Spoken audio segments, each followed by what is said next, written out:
All right, hi everybody, it's me, Contrary Motion, back again with another Suikogaiden Sunday after we missed out last week, unfortunately, because I wasn't able to stream.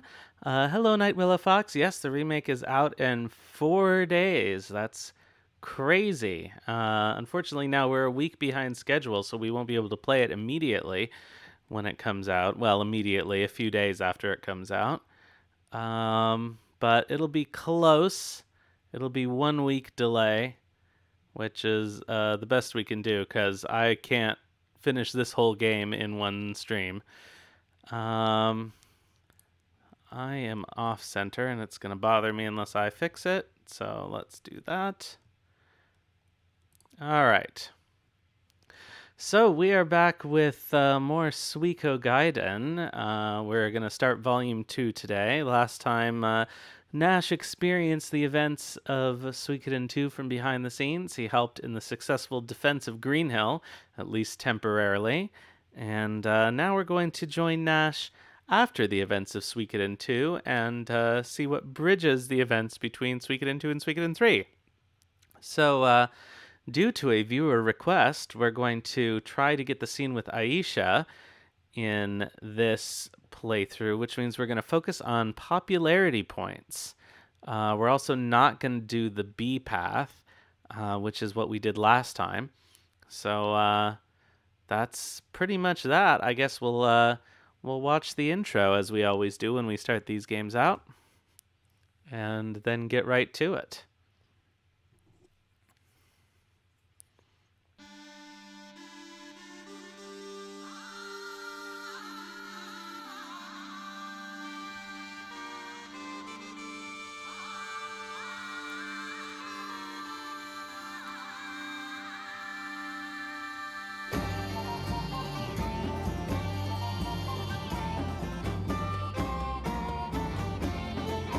Hi, Payson. Thank you. Hey, look, it's Futch and a mysterious white dragon. We like this week at Enchanting.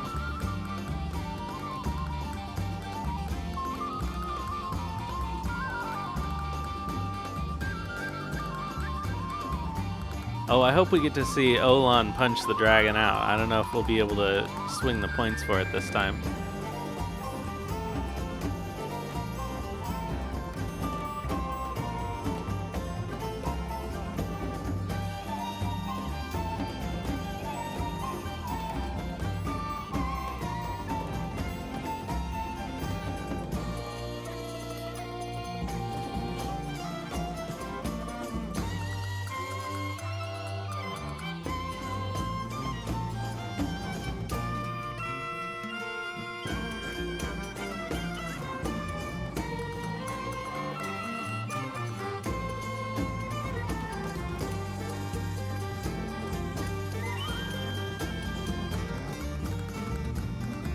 Whoa, that's a size difference.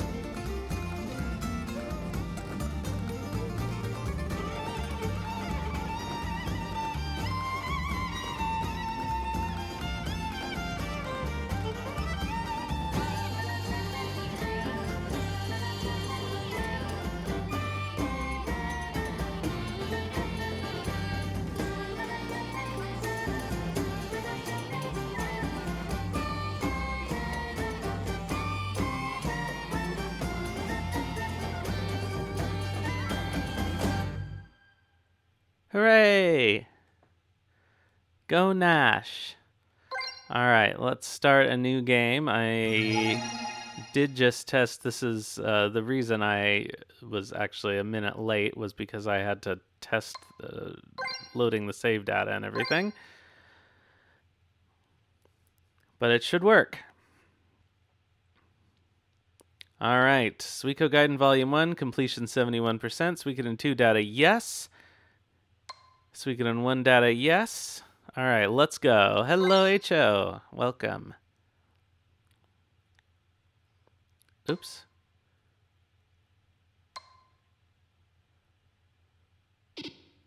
Okay, I think we're good.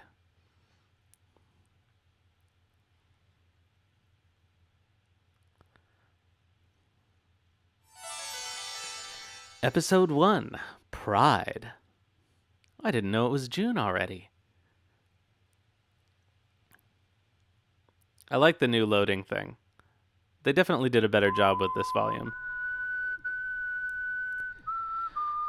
It's been 3 months since the war between the Highland Kingdom and the Kitty Cat Army ended. As for me, in exchange for successfully accomplishing the task of helping Greenhill drive off Highland's forces, my records with the guards were erased, hopefully making me untraceable. Now I'm on my way to my hometown, the capital of Harmonia, Crystal Valley. I don't know exactly what's waiting for me there, but I can't postpone settling matters with Zaj any longer.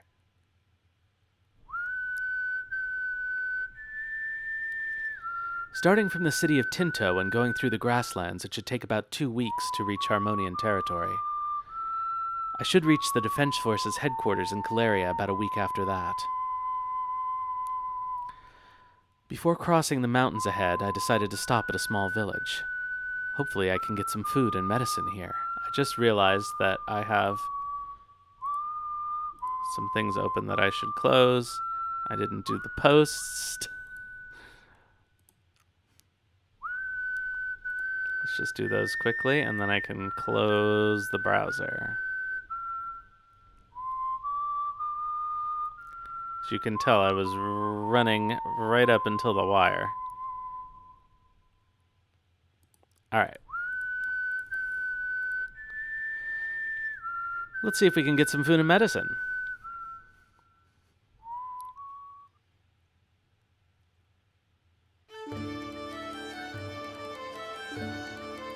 Huh? Things seem rather busy. Street vendors are everywhere in the village. The villagers are also crowding the place, smiling and having fun.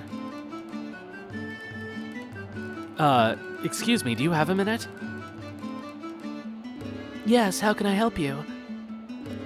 The village seems quite lively. Are you having a festival or something? A festival, huh?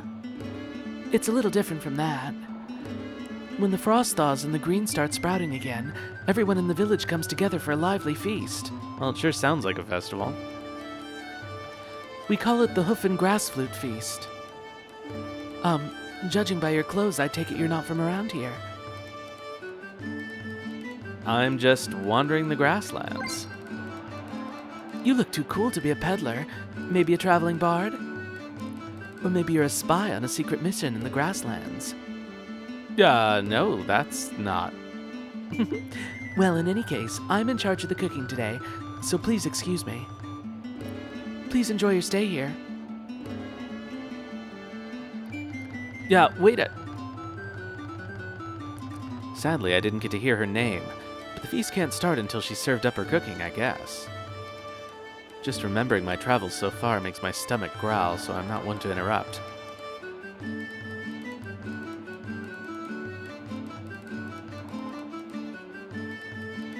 But this feast sure has a great variety of stalls, selling everything from food, clothing, and souvenirs. That's not a correct sentence. Everything from food and clothing to souvenirs, maybe? I was easily able to get the equipment and food I needed for the journey across the mountain. Unfortunately, I wasn't able to get hold of any medicine, the most important item. Suddenly, I noticed that there was a big crowd in the town square. I have time. Why don't I go and take a quick look?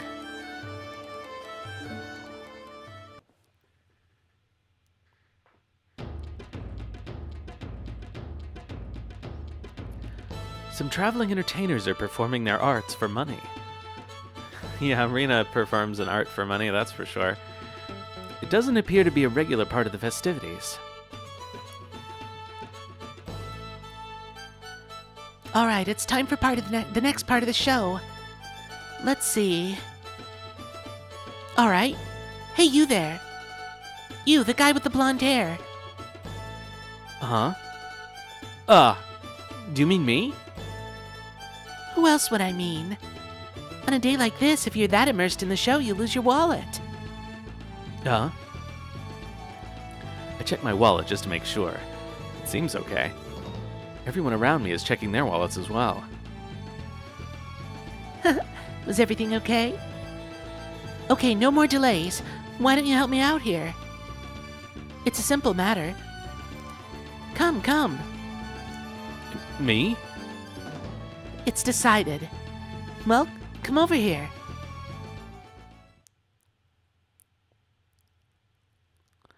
As soon as she said this, the girl pulled my arm and put me in front of a tree. This is... Oh, I have a bad feeling about this.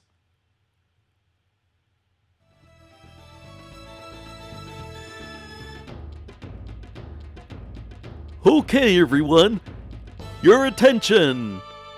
It's time for the famous and beautiful Ailey, the master knife thrower. Oh, Watch carefully as she uses her amazing skills to accomplish this remarkable feat. knife thrower. Don't tell me I'm the target.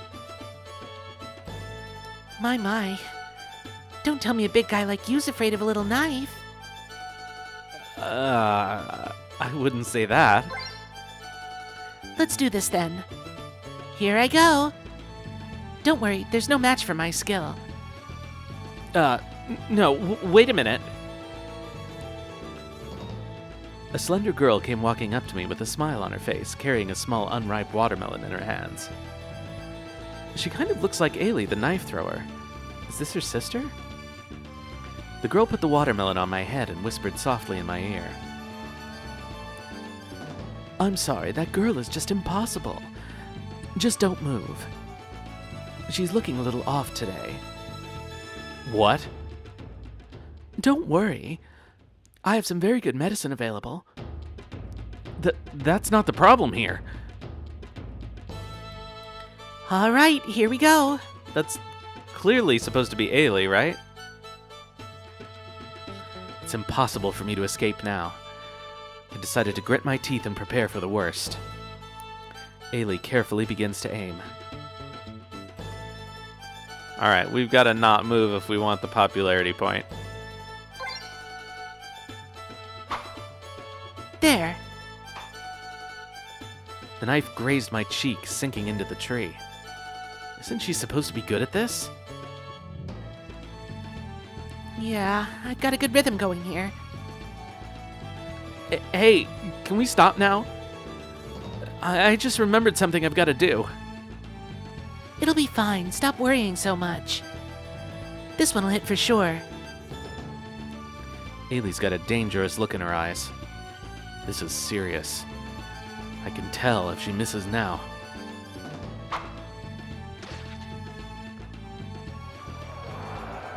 A round of applause rose up from the audience.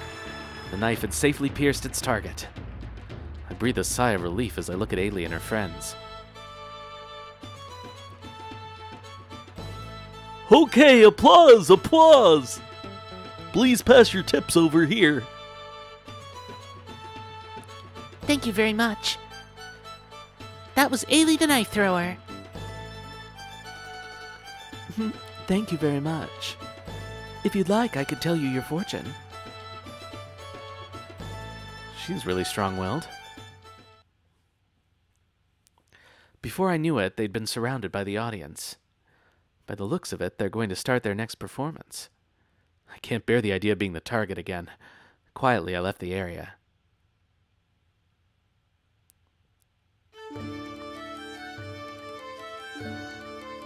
Oh, I don't know who this is. That was quite a disaster. Oh, nope. I turned around, catching two men standing off to the side, one of which flashes a charming smile in my direction. I had a pretty hard time of it, even if I told you how bad she was. I think that's part of her show.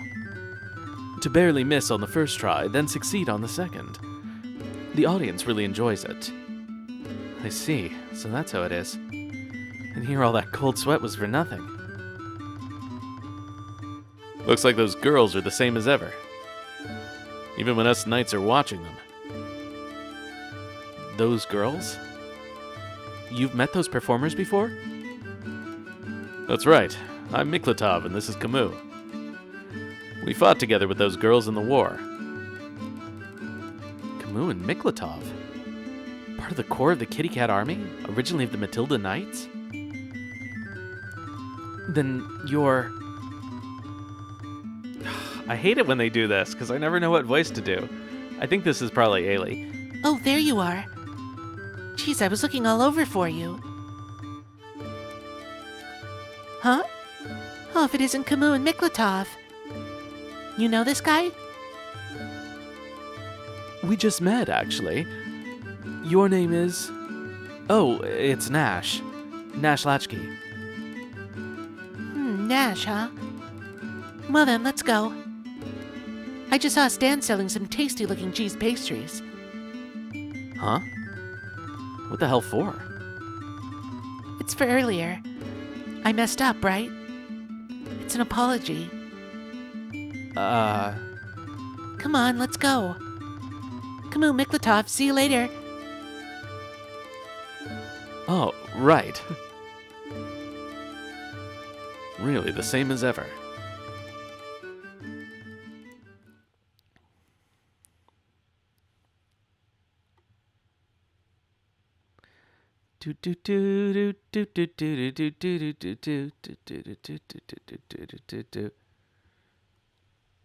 Oh, I think my mouse has died. Oh well.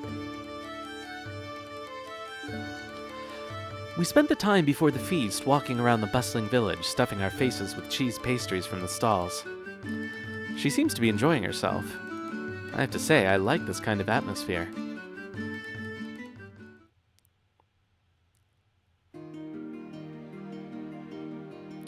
As we made idle conversation, Ailey led me to the edge of the village.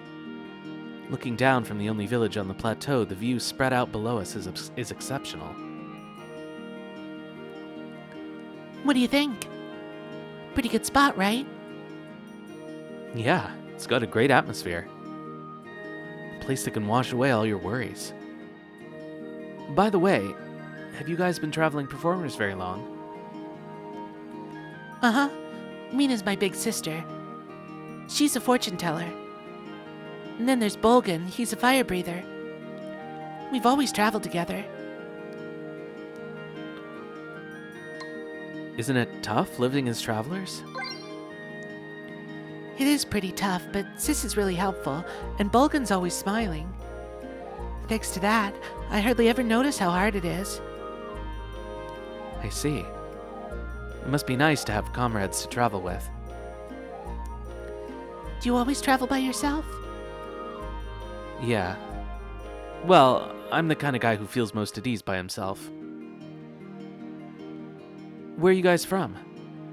You're not from the city-states, are you? We were born in the grasslands. Do you ever go back there? To your home? You say home, but we don't really have a home here. Or people waiting for us either. So, as for a place to return to, well, we've got pretty strong ties with the Kitty Cat Army's HQ, Young Castle. Place to return to, huh? Hey, Ailey. Huh?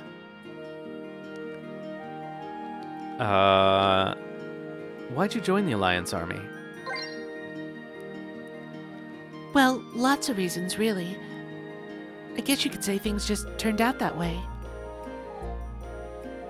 You might be an expert knife thrower, but I didn't peg you as the type to go off to battle. If the city-states aren't your homeland, then I can't think of any reasons you'd fight for them. You've got a point. I might not have an attachment to the country or the land, but the people who live there, that's where it's at. Yeah, that's it. You understand? I see. If that's the case, I understand completely. Really? You're not just saying that? Why would I? See? I hit the bullseye, didn't I? Well, we should be heading back soon. Yeah. Sis's fortune telling should be gathering customers soon. Ailey suddenly stopped talking, staring frozen at a spot below the plateau, where a road ran down the valley. What is it? That's... I thought that was a trading caravan, but it's not, is it? I looked down toward the valley.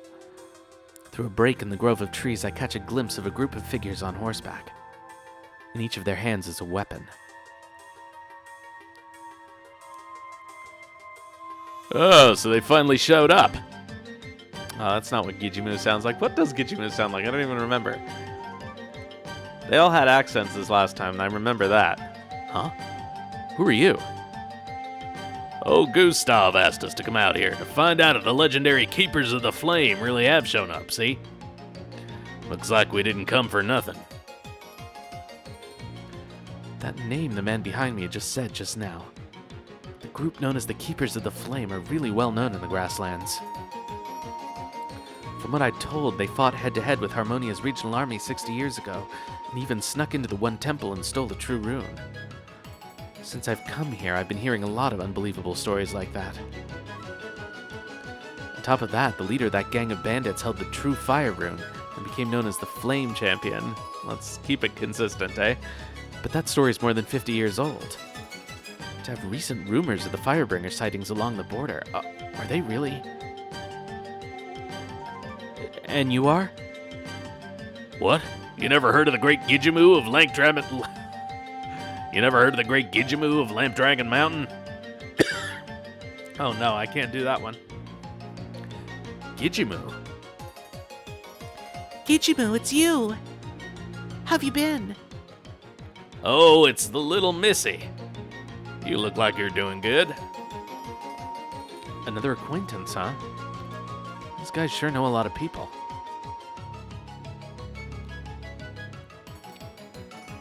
We too came to acquire information on the rumors of bandits raiding the vicinity, so to run into you is a stroke of luck. Camus? When did you... Anyway, looks like we better hurry. Alright, Ailey's group should help the villagers find refuge. The forest to the north should be good. Got it. Right, them for the rest of us. The sound of an explosion came from the direction of the village entrance. Looking over there, we saw a huge pillar of fire rising up. The strength of that rune. It couldn't really be the power of a true rune, could it?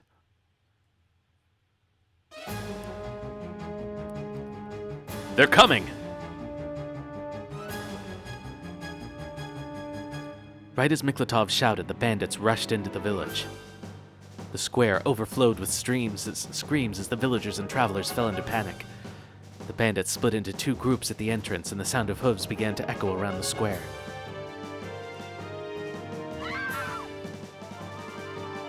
Aren't there women and children here? These guys are really bad. Hey, you're coming too, right, Lo Wen? Now we got a lot of things to do. I don't know if they're really the Keepers of the Flame, but I got a bone to pick with these guys, and they're gonna be sorry. Hey, Red and Blue, what are you guys gonna do? I'm guessing I'm looking at some extra hands. Of course! If we didn't protect the people, what kind of knights would we be? What will you do, Sir Nash? I'm coming with you, of course. I'm used to trouble. Looks like Gijimu and Camus will split into two teams. Well then, which group should I go with? I don't think this matters to the progression of the plot. Does anybody care who we go with? I don't remember who we went with last time.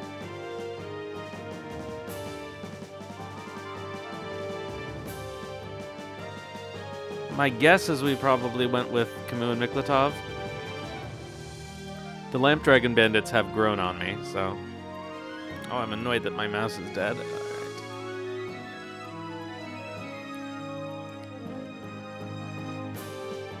Alright, let's go with Gijimu's gang. Camus and Miklatov can take care of themselves, right?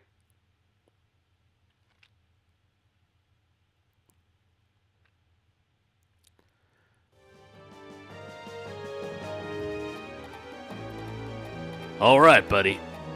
And follow me. Yeah, I'll be working with you. On that note, I'm Nash. Together with Gijimu's gang, I dive into the street from the left of the square. Judging from the sounds, the bandits are in a building. We can't afford to attack carelessly here. As you'd expect from bandits. They start swarming whenever there's money. It's gonna be fatal for these guys. All right. Don't screw up, guys. It's like they don't even hear me. Gijimu went to stand imposingly in the inn's entrance. Koyu and Lo Wen rushed down the building's side streets. What the hell are these guys thinking? Before I could discuss any plan, Gijimu raised up a pair of axes and started throwing caustic remarks at the bandits inside. Hey, you bastards! Trying to steal money from these poor villagers? You're worse than dogs! If you're thieves, then act like thieves. Try picking on someone your own size. Huh? What are you talking about, you shithead? Oh, I can't do the same accent for them. You ever heard of survival of the fittest? We take things from weak villagers. Isn't that the law of God? Oh, that was terrible. Puh! Don't use God as an excuse. You bastards are attacking weak villagers, and you're the ones who are weak, don't you think? What'd you say? Why don't you come and find out if I'm weak or not? Come on! There's a lot of testosterone in that exchange. The match was decided in an instant. Gijimu loomed over the bandit and spat in his face right between his closed eyes. Alright, come out all the rest of you trash. Your opponent's the great Gijimu, oldest of the Lamp Dragon trio. You damn bastard! Like hell I'm letting you get away with that. The remaining bandits inside tried to come at Gijimu all at once. But the inn's entryway wasn't all that big, so the bandits were forced to come out one by one. I thought it was March 6th, not March 4th. Whoa! One after another, the bandits came out, each of them getting beaten down by Gijimu's 2 axes. It should have been countless bandits facing off against Gijimu, but instead it was practically a one-on-one fight. Hey Nash! I'm doing fine over here, so go help out Lo Wen and Koyu. Got it.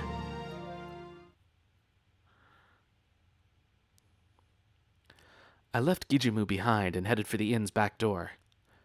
When I got there, Lo Wen and Koyu were already in the middle of a fight against a bandit.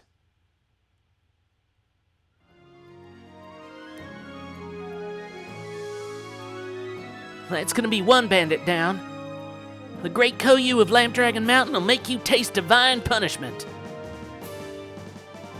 Koyu, don't get carried away.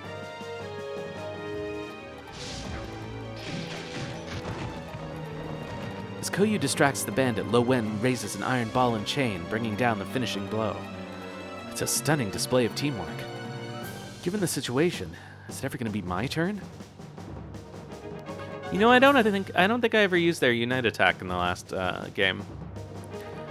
It seems like the guys who came out have given up and barricaded themselves inside instead. I hear ya. Koyu, you stay here. Nash and I are gonna go on a raid. Agreement confirmed. With Koyu's quick reply, Lo Wen tosses her iron ball and chain at the back door. The bandits flinch at the impact, and in that short pause, I rush through the door. Bastards! They're not bad, but they've lost their confidence, so their fighting spirit's been cut in half. Oh, not bad. I really like you mischievous types. The hallway's a bed of mass confusion as we finish off the bandits, staking Gijimu at the entryway as our goal. When we get there, Gijimu's expression changes and he jumps in towards us.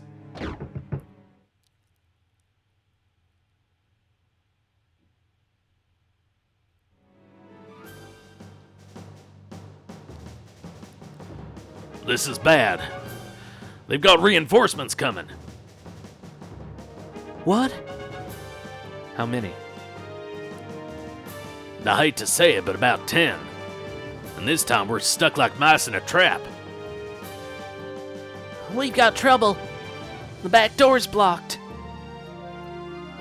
What's wrong with you guys? You two rascals are full of danger and trouble. Isn't that sort of stuff exactly what you shouldn't be saying? This is a disgrace to the Lamp Dragon bandits.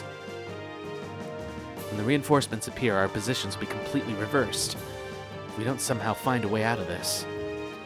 I hurriedly looked around the bar. There was a bunch of wine casks located in the corner of the room, probably prepared for the feast. Kaneken wine, South Sea gin, both pretty strong alcohols. Hey guys. Wait, so is Kaneken wine high enough proof to ignite? I called the three over and started whispering our strategy to them.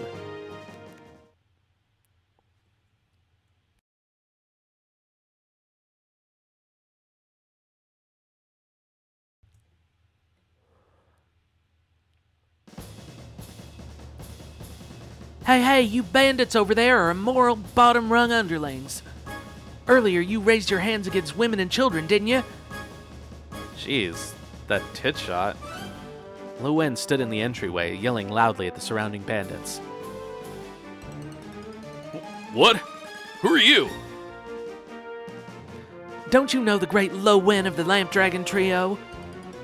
I'm not forgiving inhuman behavior like that, you bastards. I'm thinking of bringing down judgment on you. What the hell are you saying? You're no better than us.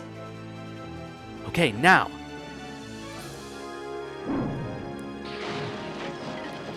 Just as Lo Wen jumped aside at the signal, Gijimu and I used all our strength to throw the wine casks. Without a moment's delay, as the casks danced through the air, Lo Wen broke them open with her ball and chain. The impact caused wine to spray all over the bandits. Bandits are wearing bicycle shorts, which is kind of an odd choice. Koyu! Hi-yo! Next, Koyu threw live coals at them, causing the scattered wine to burst into flame in the blink of an eye, engulfing the bandits in flames. Ah! You're in a real mess now. This is heaven's punishment for trampling on your conscience. Shit. I'll remember this. I think you would remember being burned alive, yes. Awkward guys like that, they're so forgettable they're already forgotten. Hey, you're overdoing it. That idiot still talking like that?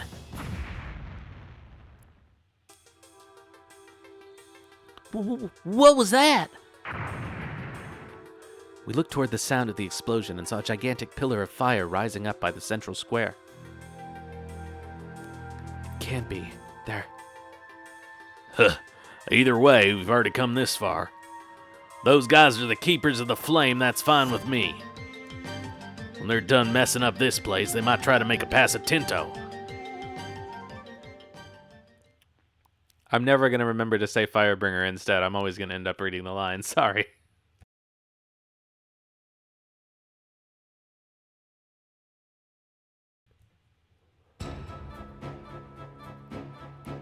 When we reached the main square, the area had been tragically reduced to ashes. Standing on that hideously charred ground, the two knights had apparently finished off the small fry and were already facing off against the invading bandit gang. I could count about 10 opponents, each readying weapons of their own. Hi, Skylar. A man who seemed to be the leader of the bandits was standing in the center of the square. So their leader's finally shown himself. The leader stood unmoved, and glancing at us assembled in the square, he opened his mouth to speak. This is surprising. All these people from the Kitty Cat Army in a remote village like this. It's no wonder my subordinates had so much trouble. If you know us, then talk fast. Leave this village quickly and get out of my sight. Then dissolve your band of thieves and never again cause trouble like this. This is the grasslands, a free land. Who could possibly give us orders on how to live our lives? I'll say this. At least you're good at talking, if nothing else. Then are you saying you'd rather fight to the bitter end? Hey, you bastards are nothing but cowardly robbers! Acting all carefree like this, you really think you can do whatever you want? Calling us cowardly. That's an amusing thing to say. Then, what the Kitty Cat Army has done, couldn't that be called cowardly as well? What did you say? That's crazy talk. What are you saying we did?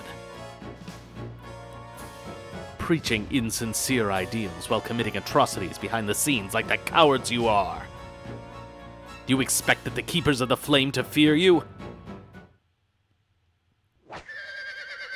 This is bad.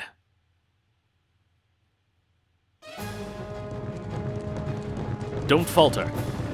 They're encircling us. We found ourselves standing back to back, defending the bandits' offensive. Camus, Miklatov, and the mountain bandits' strength is certain, but I don't know if we can break this circle.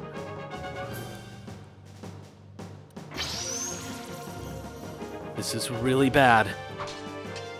Crimson flames, burn my enemies to ashes. Damn it. Immediately, a huge pillar of fire rose up behind us. I get the feeling that in defending ourselves from the immediate threat, we've left out something bigger. The truth behind this magic, which has twice now made pillars of flame rise up in the village. Damn it. As soon as I found a gap, I slipped out of the bandit's circle and, keeping sight of the surrounding eyes, drew close to the leader.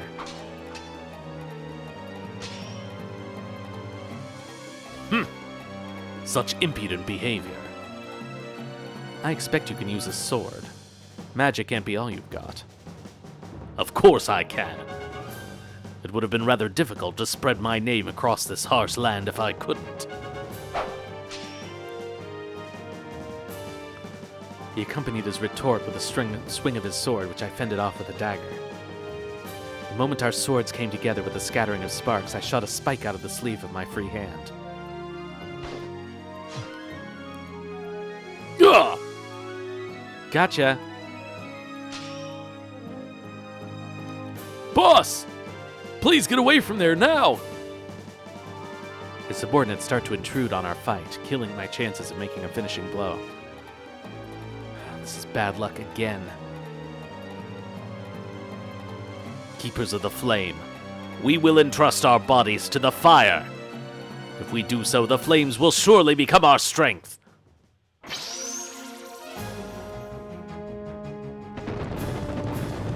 The bandits all moved at once at their leader's shout, each of them pulling out a small talisman from the leather bags hanging at their waists. It can't be. I recognize the thieves' talismans. Canopy defense. Smaller than what was used back in Greenhill, they'd most likely have a narrower range of effect. In other words, they wouldn't be able to cover the whole team, but they'd protect the immediate area around the user. Which means... crap. He's planning to use high-level magic. What'd you say? This is... okay, what do we have to choose? We need popularity +1, so everybody run!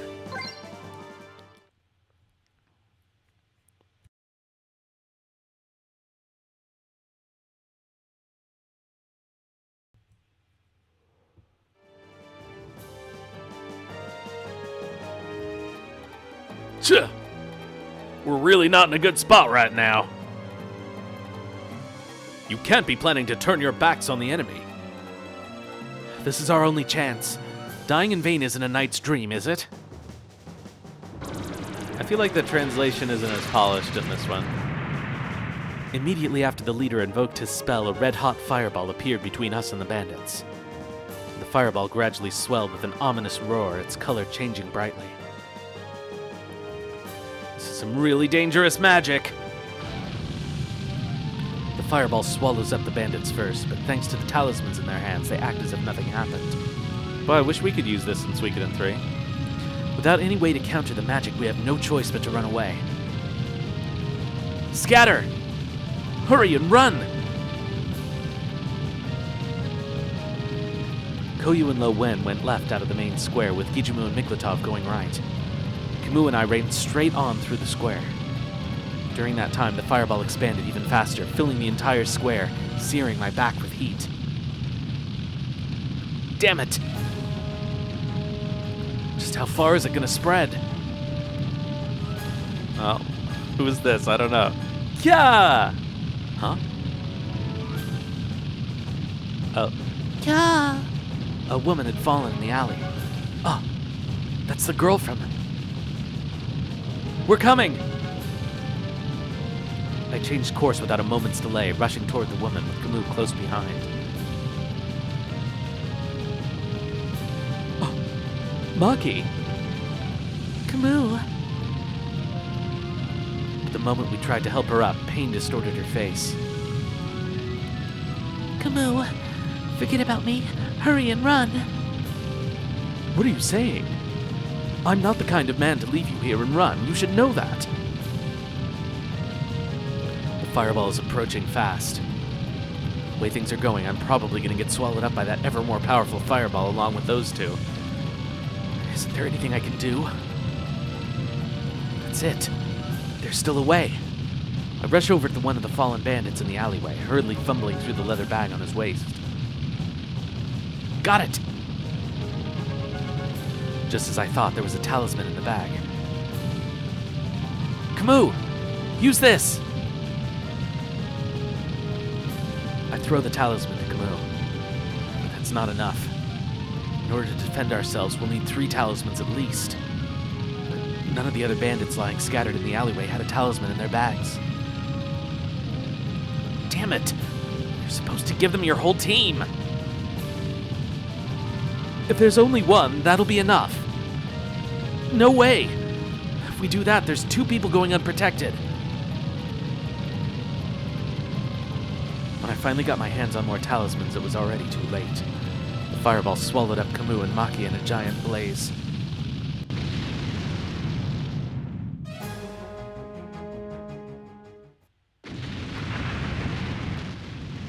Camus! Those who challenge the Keepers of the Flame will all be burned to nothing by the fires of hell. We will return to this village tonight. From now on, you will abide by our rules. From within the roaring maelstrom of fire, only the leader's awful, resounding voice could be heard.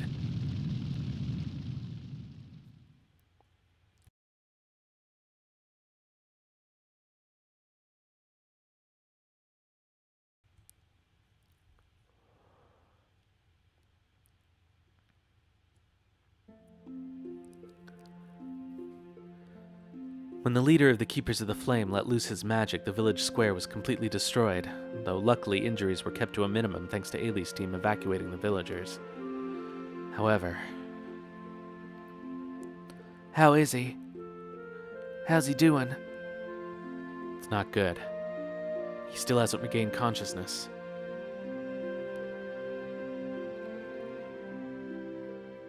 It seems Camus had used practically all of the talisman's power to protect Maki when they were swallowed up by the explosion. I'll take over nursing duty. You've got an injured leg after all, Miss Maki. No, it's fine. It's because of me that Camus is like this. There's no need to worry, Lady Maki. If Camus and I were to fall to such an insignificant thing as this, then our training must have been very poor. Yeah. But Not even Miklotov's words could brighten Maki's face. is Camus okay? The medicine seems to be working. I don't think there's anything to worry about. I see. That's good.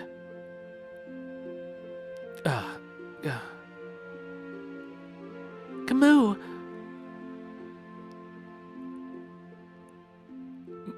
Maki. That's good. You're safe. Yes, thanks to you. Thank you. With Camus having regained consciousness, everyone who had crowded into the room was relieved. Ugh. Oh, this is great! For a moment there, I wasn't sure what to think. This is a huge relief. By the way, Lady Maki, are you and Camus acquainted? Yes, we're childhood friends. Something like that. Yes. I was born in a Free Knights of Camaro district, and her parents would often come by to trade, so we've known each other since we were kids. When I left that district, I joined the Knights of Matilda, and since then we haven't had a chance to meet again. I'd heard rumors that you joined the Knights of Matilda, but to see that they're true. Then, did you also fight against the Kitty Cat Army? I heard they attacked the Knight's domain. Well, I regret to say this, but as my hot-blooded nature would not allow me to overlook the plight of others, I was forced to break my allegiance to the Knights. In the end, I joined the Kitty Cat Army in their fight. What? You and the Kitty Cat Army? So that's how it is. Whoa, welcome LSD and Raiders. Hello, how are you? Let me give you a little shout out before we go on here. Ugh. I really have to fix this mouse.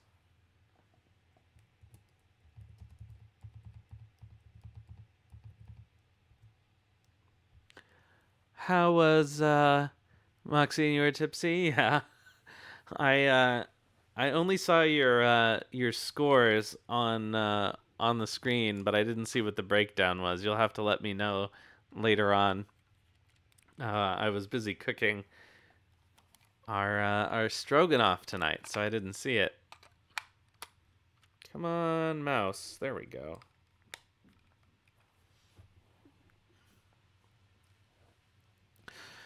All right. So, for those of you just joining us, this village was attacked by the Firebringer, or at least bandits who say they're the Firebringer, and poor Camus was injured defending his childhood friend Maki here.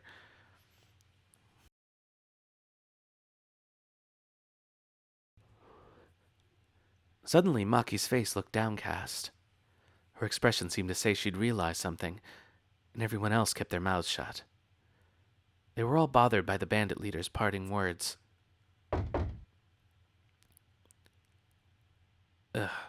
Maki? Is Maki there? Whoever this is. A violent knocking resounded throughout the room. Maki ran to answer the door. This Sir Claudio. There are wounded people in here, so please keep it down. I know that. I heard they're part of that Kitty Cat Army lot, so I came here right away. That's... I'm coming in at once. I'm going to have a talk with those men.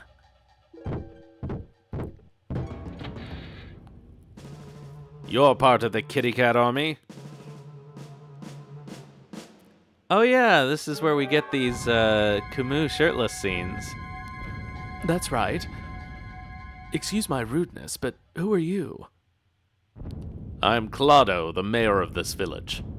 How dare you show your faces here? Sir Claudio. I don't know what you're scheming this time, but leave this village alone. You've already taken all our money and food, yet you have the nerve to come back here and looking completely unconcerned? After we'd finally managed to prepare something we could call a feast? We robbed you? That bandit leader mentioned something similar, but... Yes. The truth is, about half a year ago, a unit from the Kitty Cat Army suddenly appeared. That can't be. I don't believe it. If you don't believe our words, then go outside and take a look for yourself.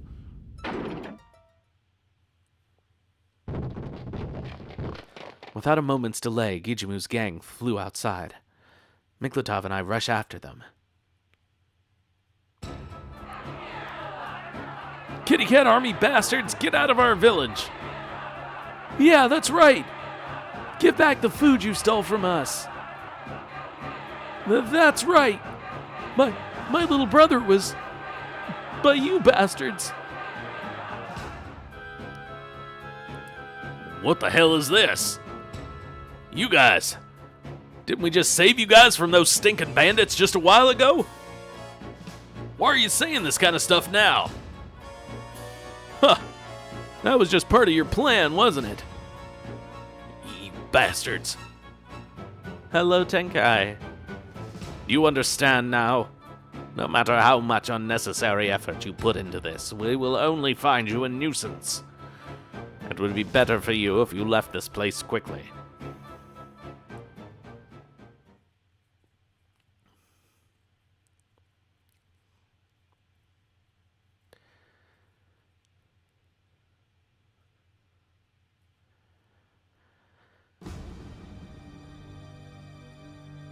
Back in the room, everyone was in a grave mood, with not a word being spoken between us. With the state the villagers were in, it seemed that there was some truth to what they said about the Kitty Cat army having come and plundered the place.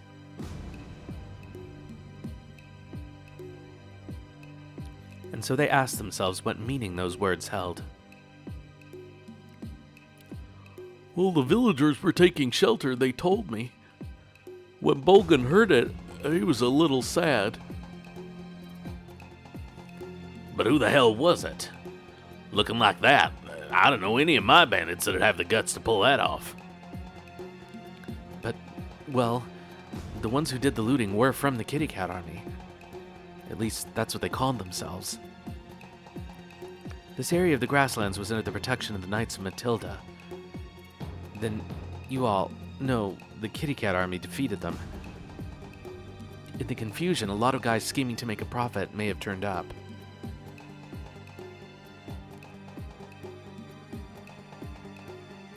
Then, our fight gave birth to the tragedy in this village. Is that what you're saying? No, because we're running a week behind. I wasn't able to stream last Sunday because my eye was bothering me too much. So it'll be the Sunday after next that we get to start the remake.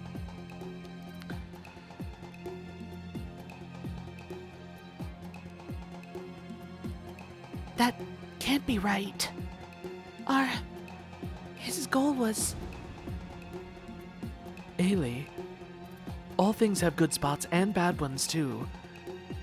That fight is no different. It met with good results. But this village was one of the bad results. Or so it said.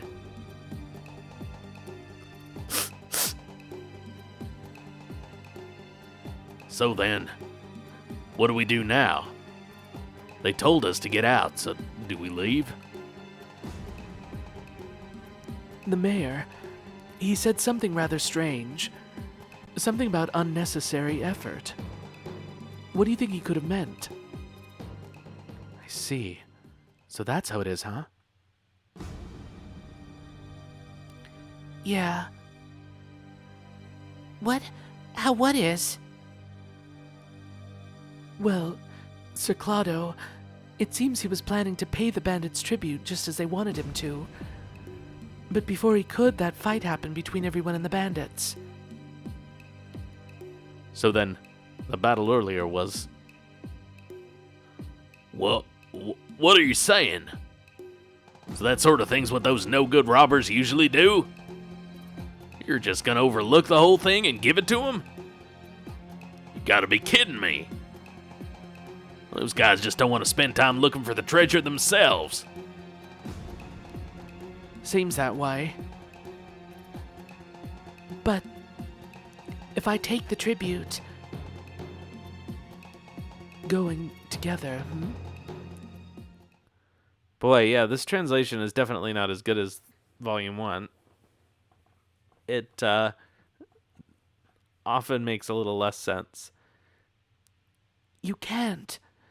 If we do that, the village of Millet will... That definitely won't happen. I know why it happens. It's because Japanese often omits things, and the translators decided that instead of making it obvious, that they would just sort of keep the things omitted, but it doesn't work very well sometimes. Not when you've got your childhood friend, the knight, and his partner. these bandits overflowing with chivalry, and these kind traveling entertainers to go with you. Whether there's one gang of thieves or two, we'll crush them. Damn straight. Yeah, that's right. No matter what anyone says, we should do what we think is right. It looks like we'll be able to teach them that.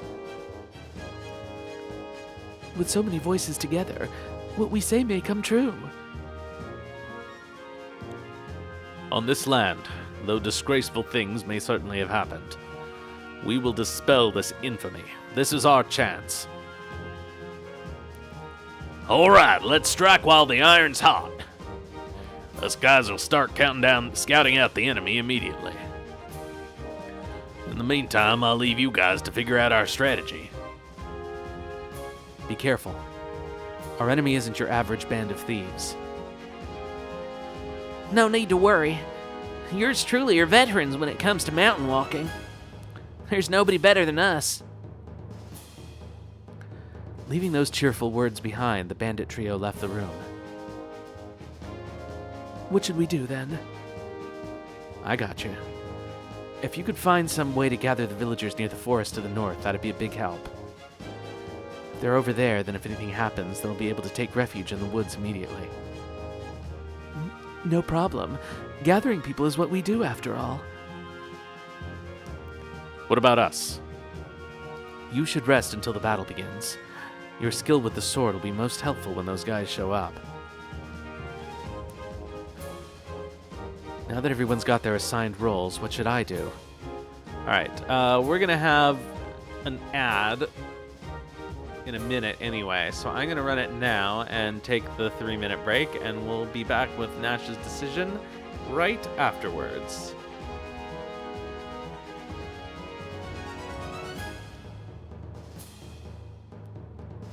Hopefully. There we go.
That is still running, but I'm back at least. If anybody has any strong feelings about which choice we make here, I don't think it matters for our points, which is all that I'm letting the guide dictate. So if anybody cares more about Maki than the villagers, speak now. Otherwise, I don't know. I guess we'll check on the village probably. Or I guess maybe we want to see more of Maki and Camus' backstory. It's always tough to choose when the story diverges like this. And I don't remember what we did last time.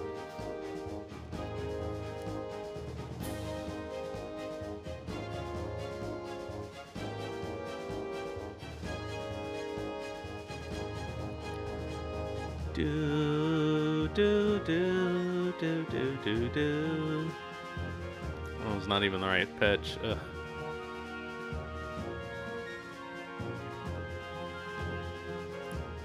Alright, we'll get started again as soon as the ad break is over, which it almost is.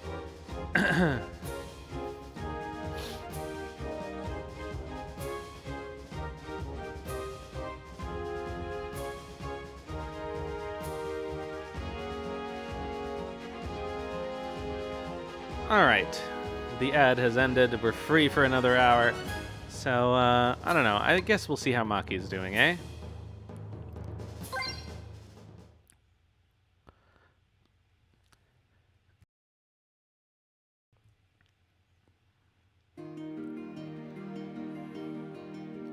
I decided to go see how Maki was doing. She looked like she had a pretty bad shock back there. Plus, I'm worried that Clado might hear about what we're planning to do. Are you okay with that injury on your leg? Thank you very much for worrying about me. Thanks to you, I'm all right now. Besides, everyone else is working so hard, it would be inexcusable if I rested instead of putting in my share. Is that what the axe is for? Yes, I'm chopping firewood. Without it, I won't even be able to make Camus a cup of tea. If that's the case, just let me handle it. Besides, you should be resting. That hot-blooded knight's gonna have a word or three to say to you if he catches you in a place like this, I bet. Oh, no, he wouldn't. I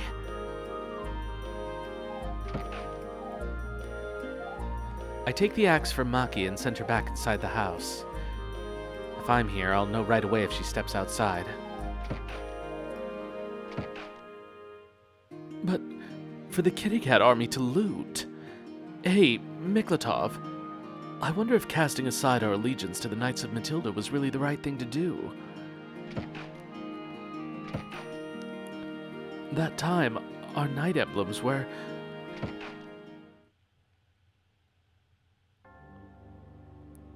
Oh yeah, if we take this path, we get to see more shirtless Camus, so that's a benefit. Hey, Camus. Do you remember when we were taking the exam to join the Knights of Matilda? Of course.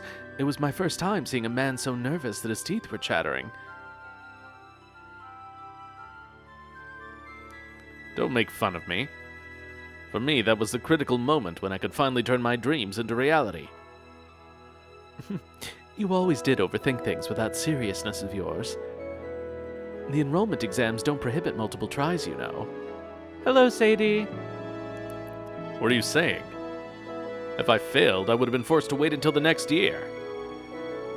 Well, I came with a letter of recommendation from the Free Knights myself, so I was in the same position, not being able to fail. Yes, double handsome. Doing some sword fighting. But my opponent in the mock battle had so much fighting spirit that I really had quite a hard time. They were just going to watch our swordsmanship, but you were so desperate to win, they started getting anxious for someone to finally end it. The same goes for you, doesn't it? Whose fault do you think it was that we broke the record for the longest mock battle in the history of the exams? Even the judges were quite amazed. That's my line. But we may have been incredibly reckless in those days. We sure were. The world seemed like a much simpler place back then. Good deeds and bad ones. For our sense of values, that was all we needed. It really was. But that's changed as well. The day we threw away our knight emblems, the result of our battle was already decided. For Maki's village, too. What a foolish thing to say. Nash is spying on them. So we kind of are. What? I may no longer have a knight's emblem on my chest, but I still have a knight's pride. There are good and bad spots in everything. That's what Miss Rena said. That being the case, I'll live on in order to make sure the good spots increase as much as possible. You really are wonderfully simple. Sorry about that.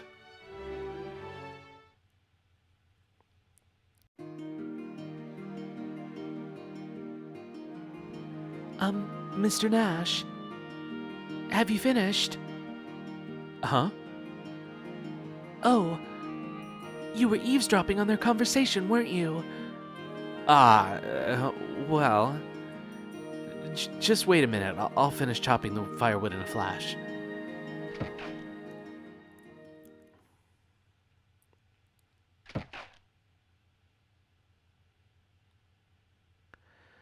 Oh, Nash. He never changes. Partly because he's a vampire, but... Hey, Nash. What? Turning toward the voice, the color drained from my face at seeing Gijimu's gang standing there. This ain't the time to be chopping wood all carefree like. We got a real problem. Those guys are already coming this way. What did you say? It can't be, it's too soon. It looks like that mayor guy sent a messenger to him. So, how many are we looking at? Lots more than before. Can't be less than 30 men out there. Hello, Ishii. Lurking like Nash outside Camus' window. I heard the bandits are on their way here. Yeah, we're in big trouble. I'm worried. The villagers are still in the square. Excuse me. They've come way too soon. On top of that, Mayor Claudio said something about coming to an agreement and is gathering all the villagers in the square. I'll do something about the villagers. But we've got to hurry. As it is, I don't see any way this can end peacefully. Yes. If we can dispel our infamy with this, then... I don't know about that, but I could take that Gustav down a notch or two if I brought him this bastard's head as a present. Then I will also. Camus, you're fine here. An injured person will just hold us back. But in this case... Miss Maki, please take care of Camus.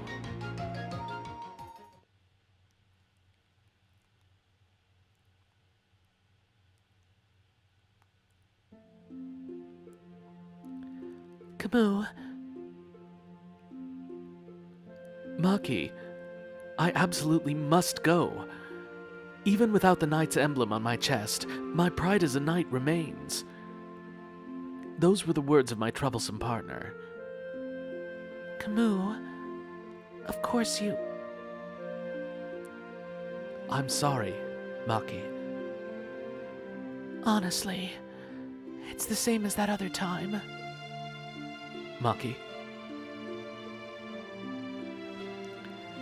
This is the dagger my father carried for self-defense. I don't know how to use it myself, but there's magic embedded in the handle. I'm giving you this. thank you, Maki. I'll make good use of it. You've always been like this. Once you've decided on something, you're always so stubborn.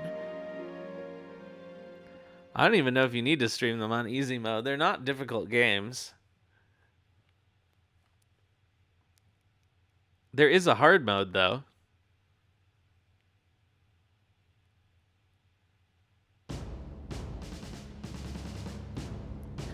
We quickly threw a plan together, but when we arrived at the square, we found that the Keepers of the Flame had already set up camp there.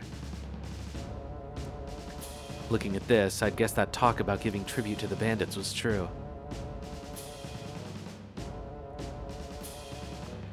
Winding his way through the crowd of villagers, Claudio appeared before the bandit leader. Behind him, several people came carrying the tribute in their hands.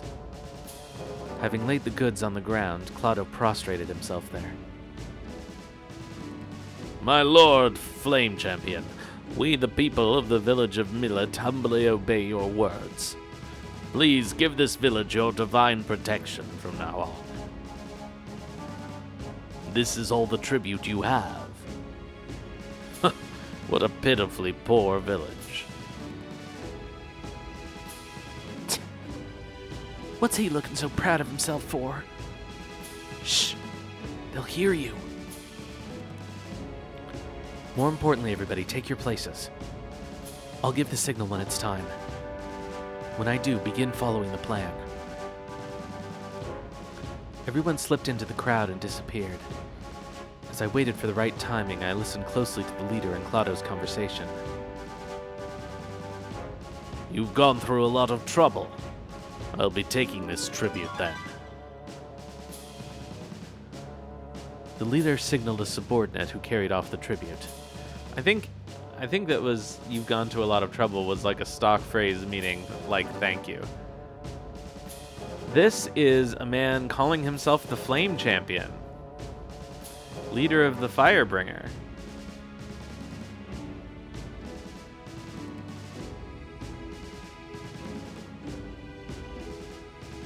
What did you need the PS1 emulator for again, LSD? Just for these games? Any time now. I hit a firebomb in the palm of my hand. It would set off a small explosion in the middle of the square. Oh right, police knots. That was going to be the signal to the others. What is the meaning of this? Claudio raised his head with a bitter shout as the bandits drew their swords and seized him. We've received our tribute, and conveniently the villagers are all gathered here too. Now let's cut to the chase. I'm aware that traders gather at your little hoof and grass flute feast. I'll be taking all their goods. Of course, it's just as Gijumu said. The leader placed a hand on his sword. He's planning to kill Claudio. Shit. It's time!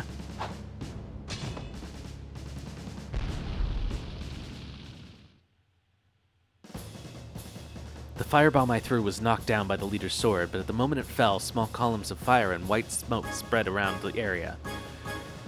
The villagers, huddled in panic, were surprised at the sound and scattered from the square like baby spiders. That's a good little metaphor, simile. Taking care of the villagers will be up to Ailey's team. Next, it's our turn. You, from before. I'm impressed that you managed to survive. Looks like you have even worse luck than me. You should probably be worrying about your own life, though. Mr. Fake Flame Champion. What are you? That talk about you still being alive after more than 50 years?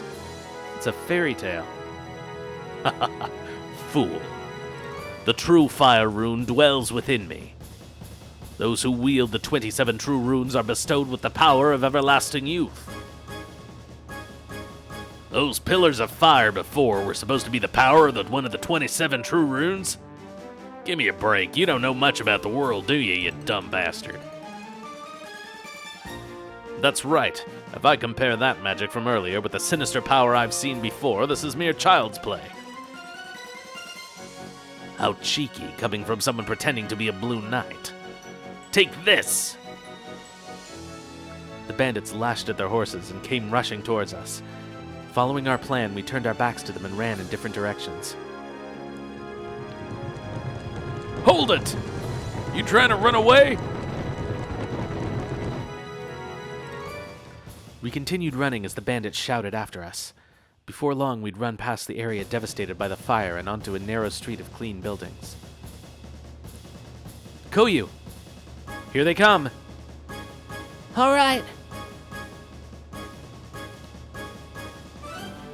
Koyu's voice came down from atop a partially destroyed building. Hey, you guys, how about you try this on for size? Koyu pulled on a rope, causing a mountainous heap of rubble to come crumbling down.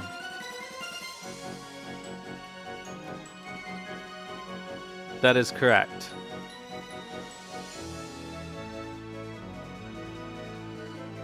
This came out, yes. Well, they wouldn't. Hugo, Chris, and Ghetto didn't exist yet, but so this is like someone posing as the Flame Champion that they replace. You little brat. With the path blocked to their horses, the bandits chased Koyu on foot, but he quickly disappeared among the buildings and made catching him impossible. Gotta love that Gale rune. Well then, the guys that are left will be my opponents.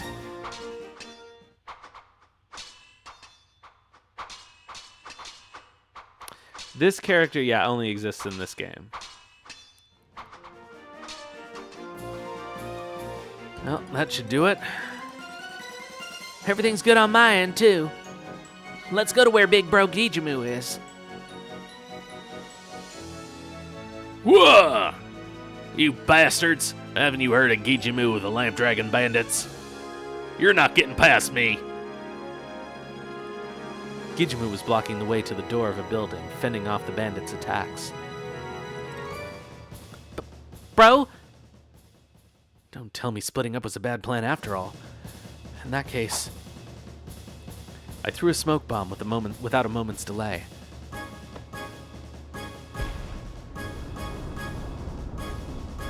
Whoa!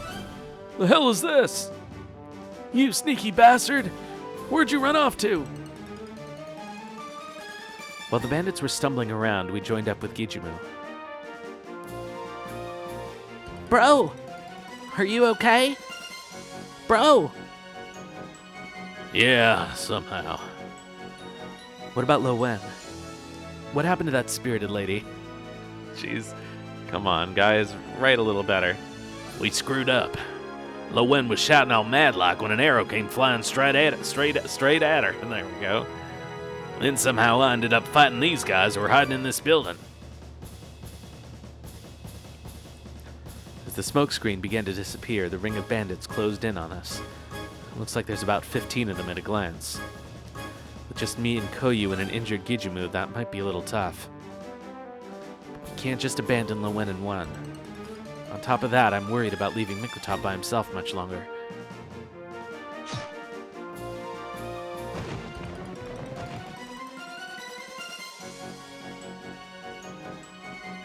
Oh, who is this? Oh, it's gotta be, I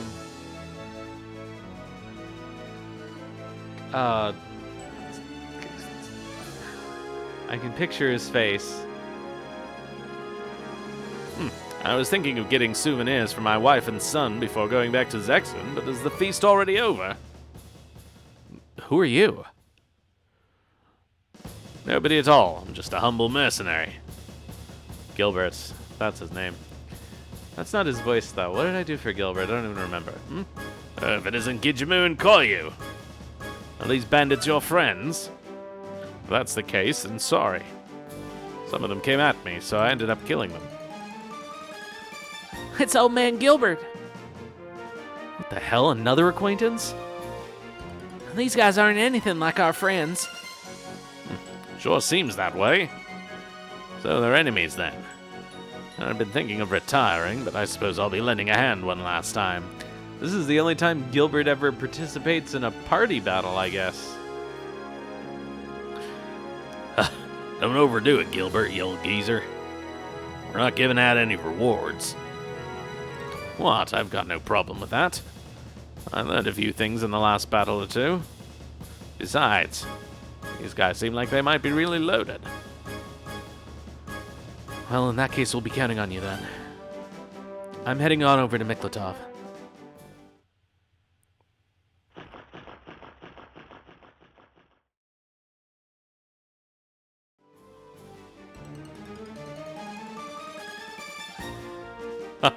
Who's next? Miklotov! Sir Nash. Sorry, I had some unexpected difficulties over at Gijamu's spot. Just then, in that moment's distraction, a bandit who'd been hiding in the shadows came running at Miklotov with a sword. Kuh!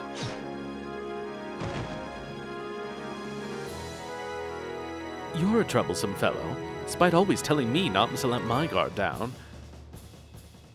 Camus, you... Lying down and being nursed to health by a lady isn't so bad, but when it's this noisy outside, it's rather hard to get any sleep. And you call me the stubborn one. I'm hopeless. But have you changed that much yourself? But are you really any different, is obviously what that line was supposed to be. Sir Nash. I guess there's no helping it. Sure gone I. I can't exactly tell you to go back now.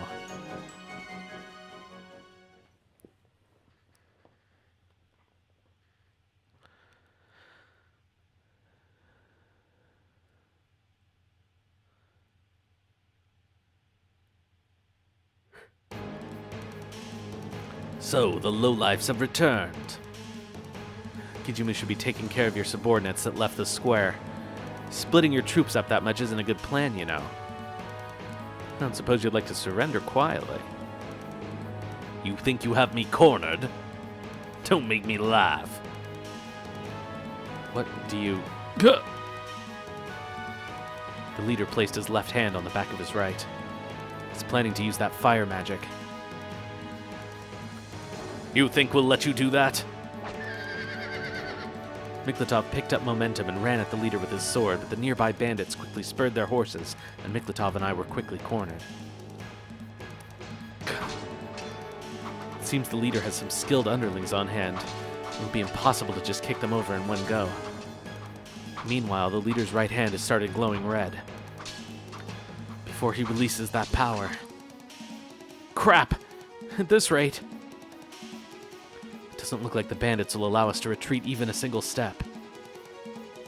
Will I be forced to use these swords again? Rune within me. Reveal your power to this world. It's no use. Dual snake sword. Grosser! That flame will not be consuming any more fear. Take this! Ugh! A dagger had pierced the leader's arm. However, rune within me. Nevertheless, reveal your power to this world. Cover them in scorching flames. The leader's hand was wrapped up in a dazzling light. I got Grosserfluss in my hand, but it's obvious if I'm too late to do anything. I'm not gonna have time to search his underlings for talismans this time. Oh, damn, to die in a place like...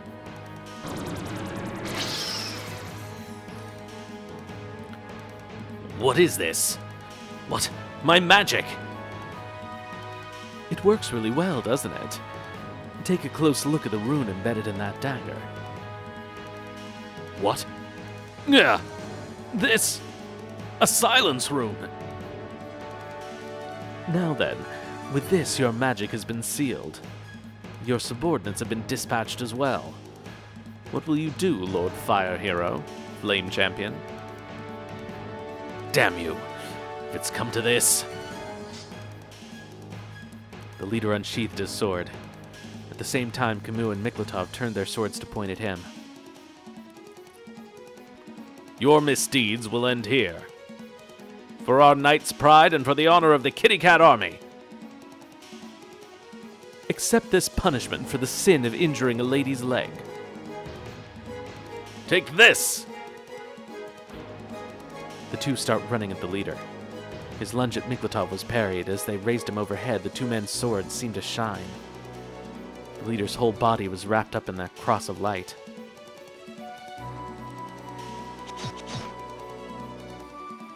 Whoa!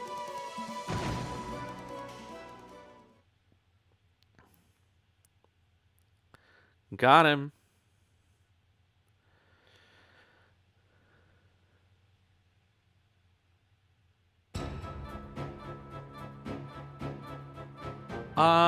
Maybe on my own time. I'll have to look into them. Huh? What? It's already over? And here I thought I'd come back and let them see my knife technique. What a shame.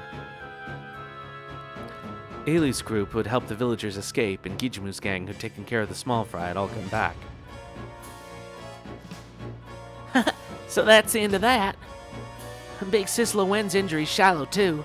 Does that mean it's case closed? Yay! I'm glad.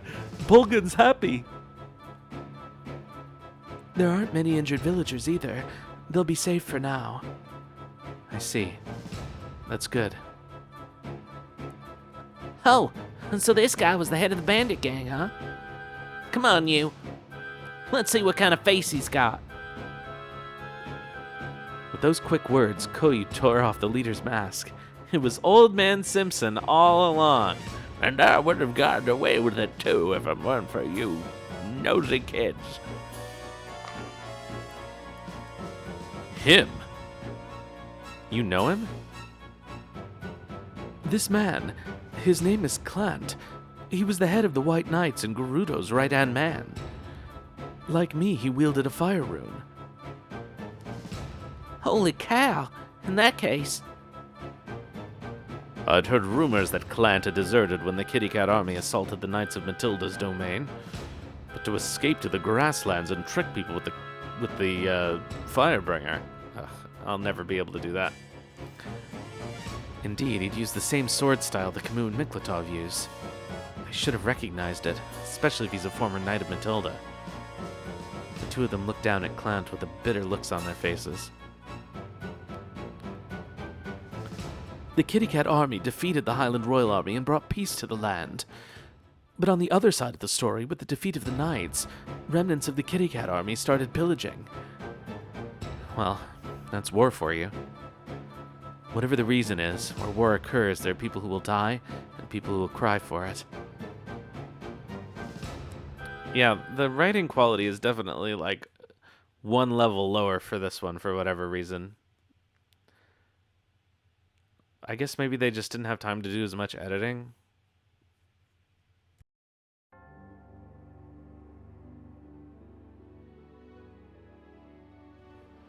Not that Volume 1 was perfect, by any means, but I just feel like there are many more awkward lines in this one.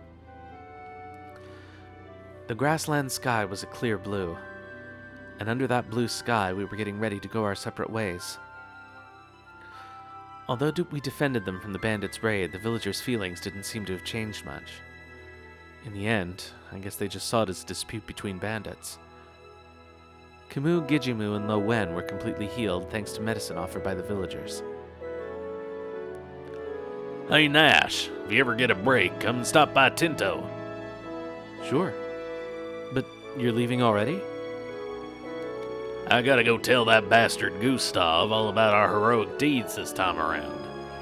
Besides, looks like we dried up our welcome with those village guys. Well, not like I've been trying to change this mountain bandit look. Well, you got a point there. Hey, you. You're not supposed to agree so readily. Can't help it if it's true. So, we've taken care of our business, and now we're hurrying home. Nash, if you ever come to Two River, you should stop by my shop. I'll treat you to so much booze, you'll practically drown in it. I'll drop by. I'm gonna try not to drown, though. safe travels then, Nash bro. It's kind of funny that this has come full circle and kids actually do just say bro all the time now. Yeah, see ya. The three of them went off in the opposite direction from me. Those guys, unconcerned with any reports, still give me the feeling they're reliable. See, that's such a terrible line. Like, you could easily write that to be much better English. Like, whatever people say about them, I still get the feeling from those guys that they are reliable, or whatever. Nash, we'll be going soon too. It looks like the feast has been postponed. On top of that, it's been leaked out that we were with the Kitty Cat army, so we're not gathering any customers. I see. It's pretty bad, huh? You too. Oh, we're used to this sort of thing.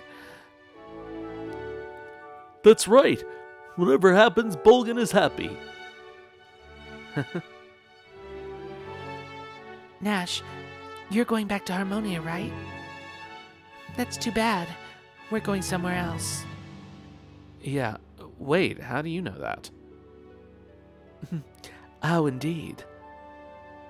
Oh, it's because we talked to Miss Sierra. She said she hired someone to carry your luggage before, but since she hadn't had any help with it lately, your shoulders are getting stiff.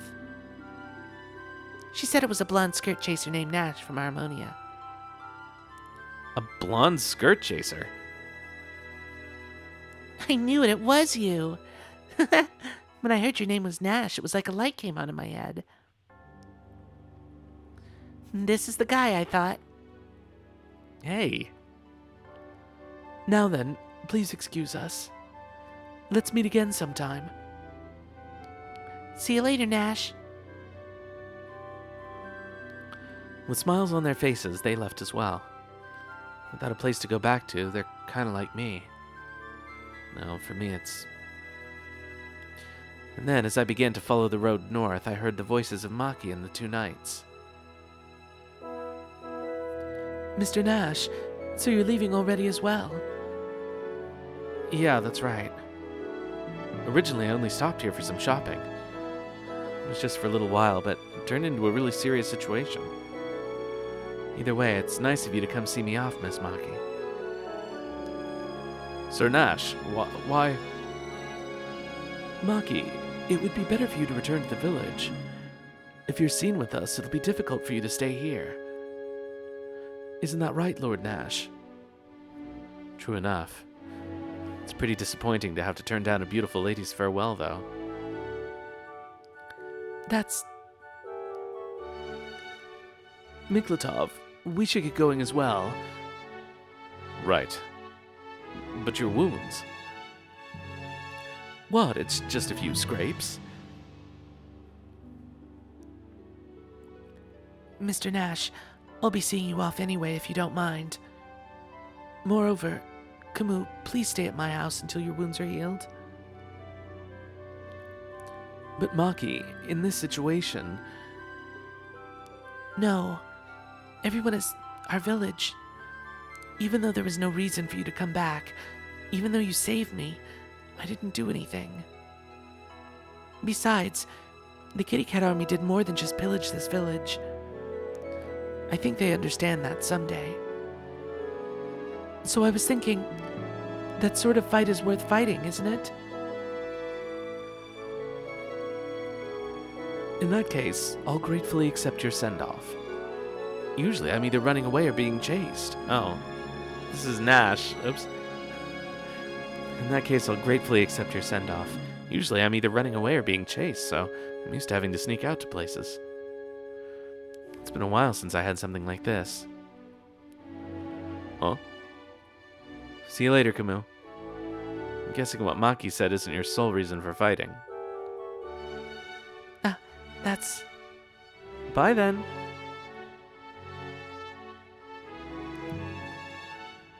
Camus gave a small wry smile. Maki also had a small smile. Waving at the three of them, I left the village of Millet behind.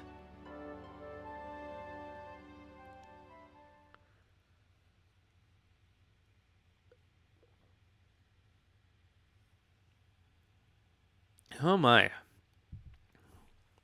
This is hard on the voice. Let's go. Save.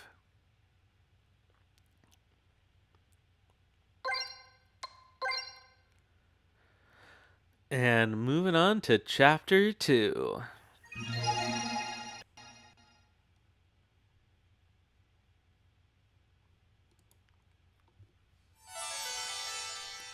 Caleria, the first introduction of Caleria.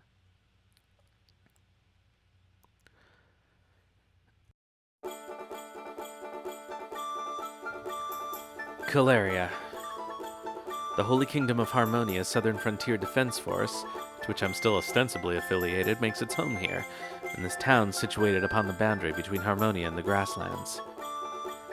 Around these parts you'll find no shortage of special agents like myself, as well as mercenaries of all types with their eyes peeled for any and all events that occur near Harmonia's national border.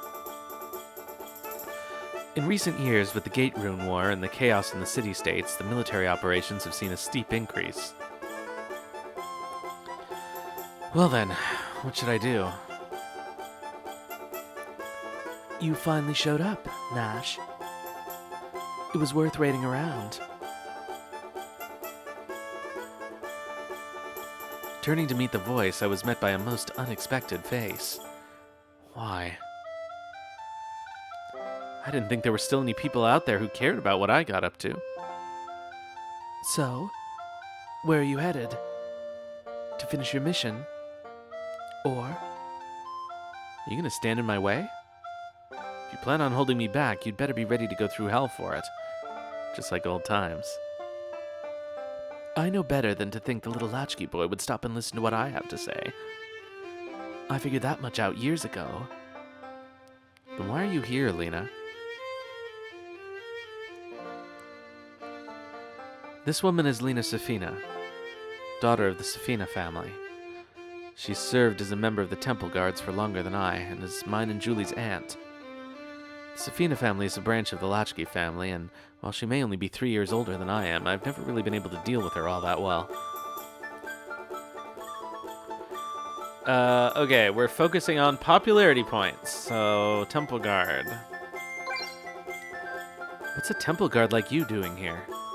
The Temple Guard is currently engaged in an inspection of the southern frontier. In any case, considering your connection to the Latchkey family, the captain isn't all that happy over the prospect of you coming back. So? It's not like I'm asking for a homecoming parade. Nash, I need you to do something for me this time. You need my help? It's not like I have any connection to the Latchkey family anymore. What you see is what you get. That'll be more than enough. Hey, wait a minute. What's this all of a sudden? Before I'd even realized what was happening, Lena had taken my hands and placed me in cuffs. There's a warrant out for your arrest in Caleria. What for? What did I... Misappropriation of funds. You'd received advances for an infiltration mission, but apparently neglected to submit a final report. I suppose it's true that I've been out of contact for the past 3 months. I'm honestly kind of surprised they didn't just assume I'd gotten myself killed. Well, off we go. Wait a minute. You're saying you're going to hand me over to the guards? That's terrible. It's not like there's a bounty, right? Of course there isn't. It's probably not worth fussing over anyway, so calm yourself down a bit.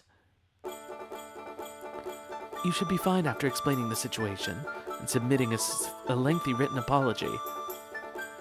On top of that, I'm sure the Safina family has some pull with the captain here. Even so, isn't this a bit much? You think so, huh? I was thinking it's probably about time I stopped pampering you. You need to go back to Julie. Surely you must realize how much that girl needs you. Yeah, I get that. But... Great. Let's get a move on then.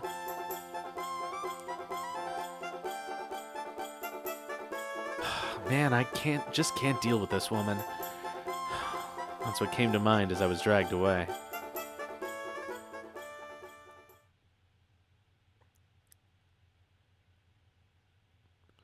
I like this chapter a lot, if I remember it correctly.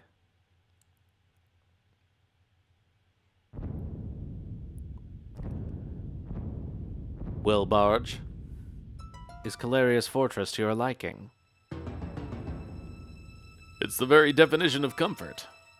The grasslands have been peaceful as can be for decades now, and that nasty mess in the south seems to have died down as well. That's good then. Though I do hope you haven't forgotten by whose graces you found yourself in this position, as well as the reason for doing so. Perish the thought. Rest assured that I'm keeping close tabs on that annoying woman from the guards. I see.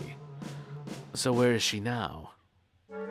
She whiles the days away, waiting by the side of the road on the grasslands border. I do wonder what the person she's waiting for will arrive. Quite the hard worker. But will she really apprehend Nash for us? He seems to be well known amongst the garrison for his eccentric proclivities. His behavior does not seem at all unexpected. That is precisely why we set this up, spreading rumors that would make her want to secure him personally. There's no reason to fret. Instead, you ought to worry about not messing up your part in this. Yes, of course. Excuse me. What is it? We've received word from the watchtower. Lady Lena Safina has apprehended the suspect and is currently en route to our location. Understood. You're dismissed. Sir. Well then, please allow me to handle this. Just don't screw up.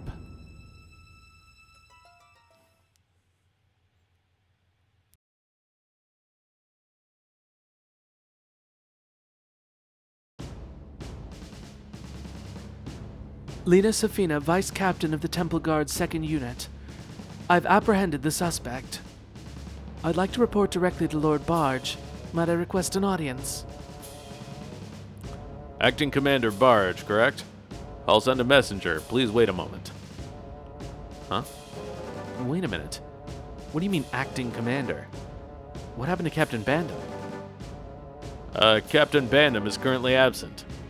It seems he's been sent on some long-term mission, and in the meantime we've been left with some inexperienced fool. Hey, Valencia, how's it going? There had to be some better candidates out there. Now that you mention it, it seems that all the capable people were moved away for strategic reasons. They settled on this no-name countryside noble from the south as a last resort. Just so happens that I also came here with the relief troops, so I don't really know much more about it than that. So that's how it is. It's no wonder I hadn't seen any familiar faces among the troops. Seems like a lot of people have been replaced in the 6 months I've been gone. While mulling the situation over in my head, I turned and saw a group of soldiers approaching us from the main barracks.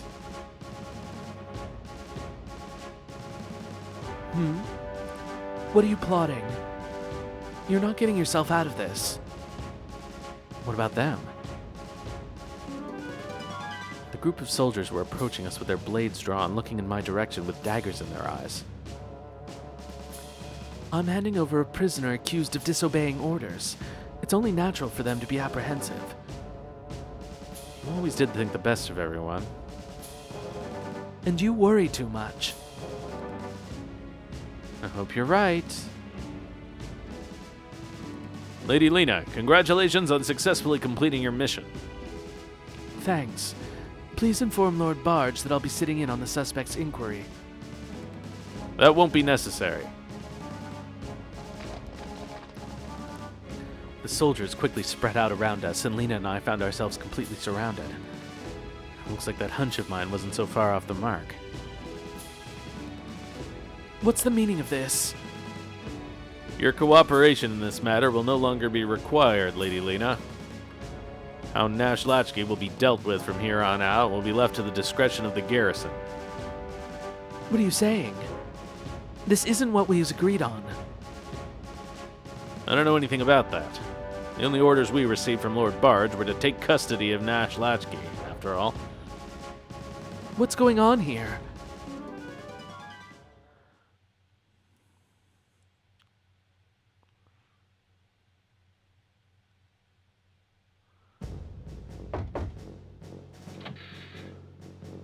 Lord Barge.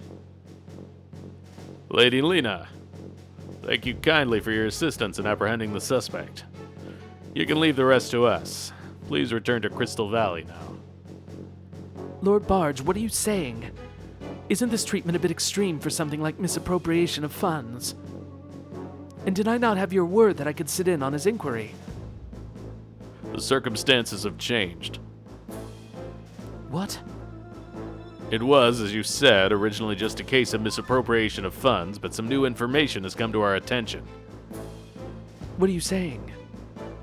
As you know, his mission was to infiltrate the city-states of Jostin. It's there, unfortunately, where he made some trouble for us. Though it no longer exists, the Kingdom of Highland was once an ally of our country. In the city-states, it appears he interfered with Highland's assault on a city called Greenhill. Where did you get that information? From a very reliable source, and as such, I'm afraid I cannot afford to simply ignore it. Then what will Nash's punishment be? It's already decided. His crime is treason. Those who've committed this crime are, if considered necessary by the superiors of the organization to which they belong, to be summarily executed. What? That's ridiculous. Surely the law must allow for special circumstances during a revolt like that. And to be summarily executed without a trial must exceed the scope of the law. Still, we're bound by the law. The time for talk is over. I'd ask you to take your leave. You... What the hell?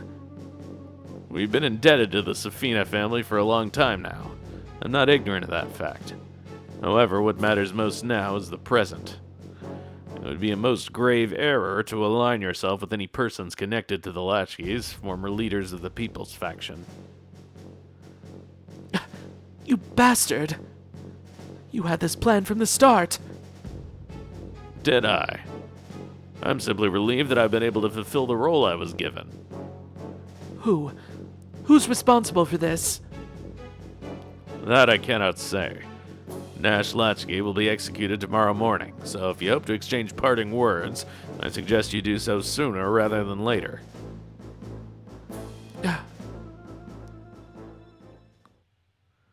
Hold on a second, I gotta refill my water. This is starting to take a toll.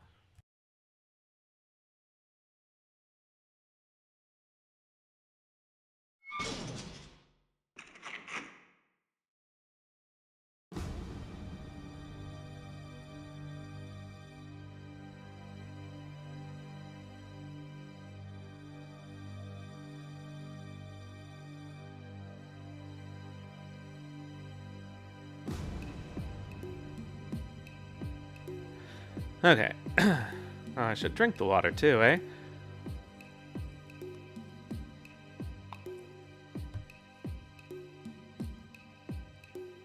Get in there and keep quiet till morning. Stripped of all my equipment, I was thrown to the frigid stone floor of a holding cell with nothing more than some cheap prison clothes. Putting me here was quite an excellent trick, though. Whoever was pulling the strings on this one certainly got the best of me this time, and I've got a feeling I know exactly who it was. Most likely they won't wait long before executing me. I can't afford to waste any time. I calmly take a look around. It's a small underground cell. No window, of course. There's a grate about the size of a child's wrist. A guard constantly patrols back and forth in front of the cell, with probably at least 2 more standing by the entrance and exit. To be trapped in Calaria's fortress of all places. Seems my luck has run out. Still, I'm not so obedient that I'll just give up and let it all end here. Hey, could I ask you something? What is it? What time do you guys usually do dinner around here? There won't be any dinner. It'd be a waste of food to feed a guy who's gonna die in the morning. Whoa there. What's that supposed to mean? What, you weren't told? You're to be executed tomorrow morning. Wait a minute. I can't just be executed without even an interrogation first. Despite how desperate all my shouting may have looked, I was perfectly calm and collected on the inside. My absolute worst-case scenario came to pass, that's all. It seems I've got no choice but to prepare myself for the inevitable. Look, man, I don't know what you did, but you reap what you sow, right? Anyway, just shut up and be quiet already. If that's the case, then at least let me have a last meal then. As if unwilling to put up with my abuse, the guard muttered, "Give me a break," and walked away with a sigh. If I'd been given a meal, I might at least have gotten my hands on a spoon, but no such luck this time, it seems. He's pulling a Joey. I don't think I ever made that connection before. Oh, Mr. Fine Nobleman who eats his soup with a spoon. Alright, sorry. I don't know who these guys are, but they'd been very thorough in examining me and hadn't missed even a single pin. Man, what do we do about this mess? My thoughts spin around inside my head. The fort's stone walls are solidly built and definitely wouldn't be easy to smash through. Opening the cell door would be a breeze, provided I had the right tool for the job, but I doubt I'll be able to get my hands on anything useful. I don't know the guard on duty, but he's not likely to be receptive to a bribe. Well, it's not like I have any money anyway.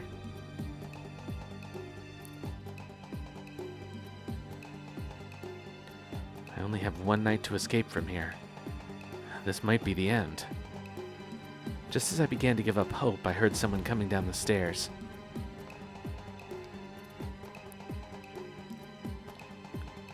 Lena! It'll only take a minute, right? Yes, I won't cause a ruckus. Thank you.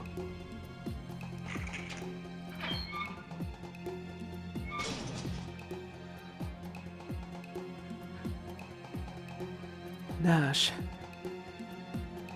What do we have to do?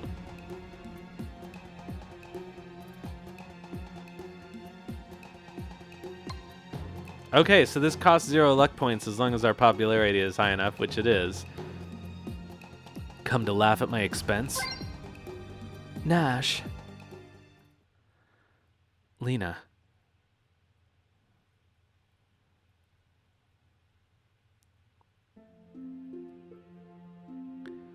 I wanted to burn the image of you into my memories. I've caused Julie terrible grief. I've even stained my own family's legacy. You want to see the face of such a miserable man? This may be the last time. Stop joking. Things may not seem so rosy, but you know how stubborn I am. Yeah, I suppose so. When you see Julie, I want you to tell her something for me. Tell her that one day I'll find my way back to her. I understand. Huh? It wouldn't be a Japanese game without just a little bit of incest. I'm sorry, Nash. Take this as a sign of my apology. It's, about time. Farewell, Nash.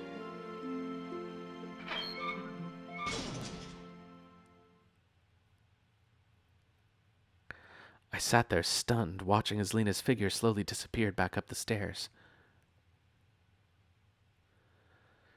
They pulled this same trick in Banana Fish, which I watched recently and was very disappointed by because it was supposed to be so good, and it really is not.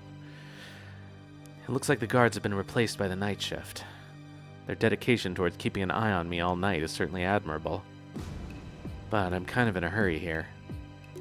Even if the smile that crossed my lips was noticed by my captors, I have no doubt that they'd simply chalk it up as me recalling the embrace we just shared. But with Lena being like an older sister to me and all, there's no chance of me suddenly becoming attracted to her. The real reason I smiled was because at that moment Lena had hidden a pin in my hair, securing a means of escape. First order of business is to reclaim my equipment, I suppose. Getting new darts and armor together wouldn't be that much of a challenge, but as for Grosser Fluss, I need those swords. For no other reason than my inevitable confrontation with Zaj. My equipment is probably being kept in the officers' quarters where Barge is. I saw some soldiers carrying my equipment over that way at least. Entering the barracks would be a huge risk, but there's not a whole lot of choice. Feigning sleep, I closely observed the guards on watch. One, sitting in his chair with his arms crossed, was beginning to nod off. The other would yawn on occasion and sleepily rub his eyes. Could this be my chance? Doing my best to remain inconspicuous, I quietly crept up to the metal bars, stuck my hand out from between them, and started probing the lock.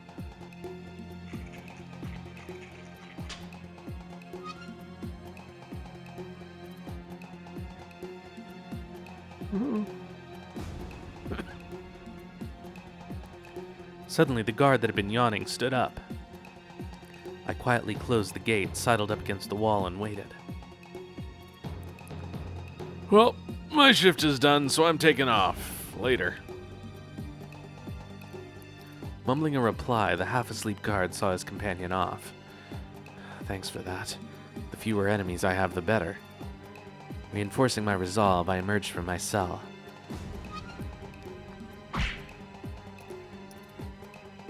As the guard continued to snooze, I hit him in the nape of his neck, causing him to lose consciousness. I quickly dragged him into the cell, changed into my prison uniform. Obviously, I claimed the clothes the guard had been wearing for myself. I carefully laid him down on the bed and pulled a blanket over his head before locking the cell with the guard's keyring. Keep quiet till morning. At that moment, I heard the sound of footsteps coming down the stairs. That was faster than I expected. What do I do? Alright, let's see. We either need secret points or I guess it's probably better that we get some luck points. because we're not going to get any secret stuff this time. I don't want to cause any unnecessary commotion. I decided to sit myself down in the same chair the guard had been in and pretend to be asleep. Hey, I'm the shift change. So, this is that Nash guy? Huh? Yeah. He's a lot more cooperative than I've been expecting. So I've been bored out of my mind. Hey, keep an eye on him for a minute. You going somewhere? I need to use the toilet. Hey, I haven't seen you around before. Yeah, I was just assigned here a couple of days ago. Sorry, everything's been happening so fast that I haven't gotten a chance to introduce myself. Is that right? That's some rotten luck, working the graveyard shift right off the top. Well, welcome aboard then. I went up the stairs, heaving a huge sigh of relief. As I emerged into the hallway, I realized that I had the sword I took from my jailer drawn the whole time, and was grateful for the obliviousness of the guard that I just met. I think that's our first luck point of the game, eh? We'll probably need it for something. We're going to get an ad in 1 minute, and we'll do the normal break.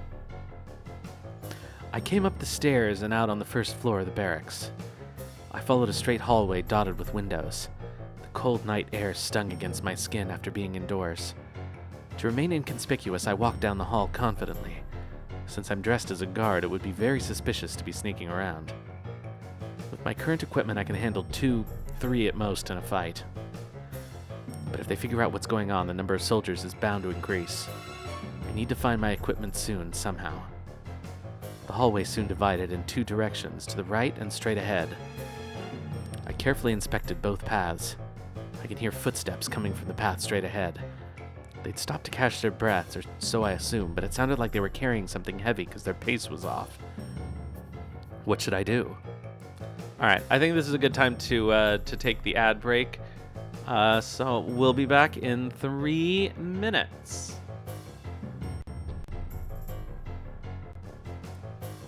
All right, see you all shortly.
All right, the ad will be ending very shortly. So, my plan here is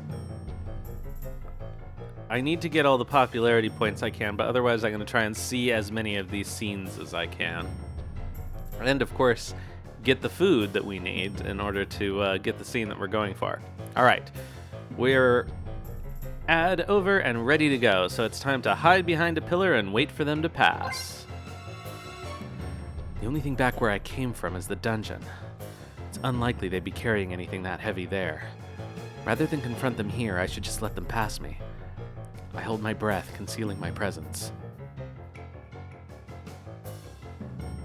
Hey, keep it balanced. It's getting way too heavy on this side. Yeah, I hear you. Jeez, why couldn't they have had us move this during the day? There's nothing we can do about it. They changed the menu for tomorrow. Apparently we're celebrating something. By any chance, could that celebration be for my execution? Irritated by the thought, I quietly waited for them to pass. Hey, this thing's full of potatoes, right? I don't want to have to lug these back if we've got the wrong stuff. Actually, I'm not entirely sure. Just as they were about to pass by, the pair stopped right in front of me to let down their burden. Oh, give me a break. They may not be looking for me, but all it would take is one glance over here and they'd see me. I held my breath and watched the two soldiers intently.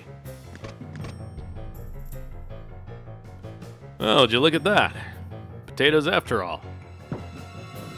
Oops. Dropped him. Give me a break! The potatoes came rolling and stopped right at my feet. Of course they did. In preparation to confront the soldier who'd come to pick them up, I placed my hand on my sword. Whatever. Leave them for the rats. Come on, let's get this over with. I guess it can't be helped. Damn, that was close. Well, what now? If I follow the soldiers down the right path, I'll come to the kitchen. If I go straight from where the soldiers had come, I'll come outside. So where should I go? We want to go down the hallway on the right. If I want to get to the commander's room, heading straight through the barracks is definitely the shortest route. Taking care to ensure that the soldiers would go on ahead, I proceeded with the utmost caution.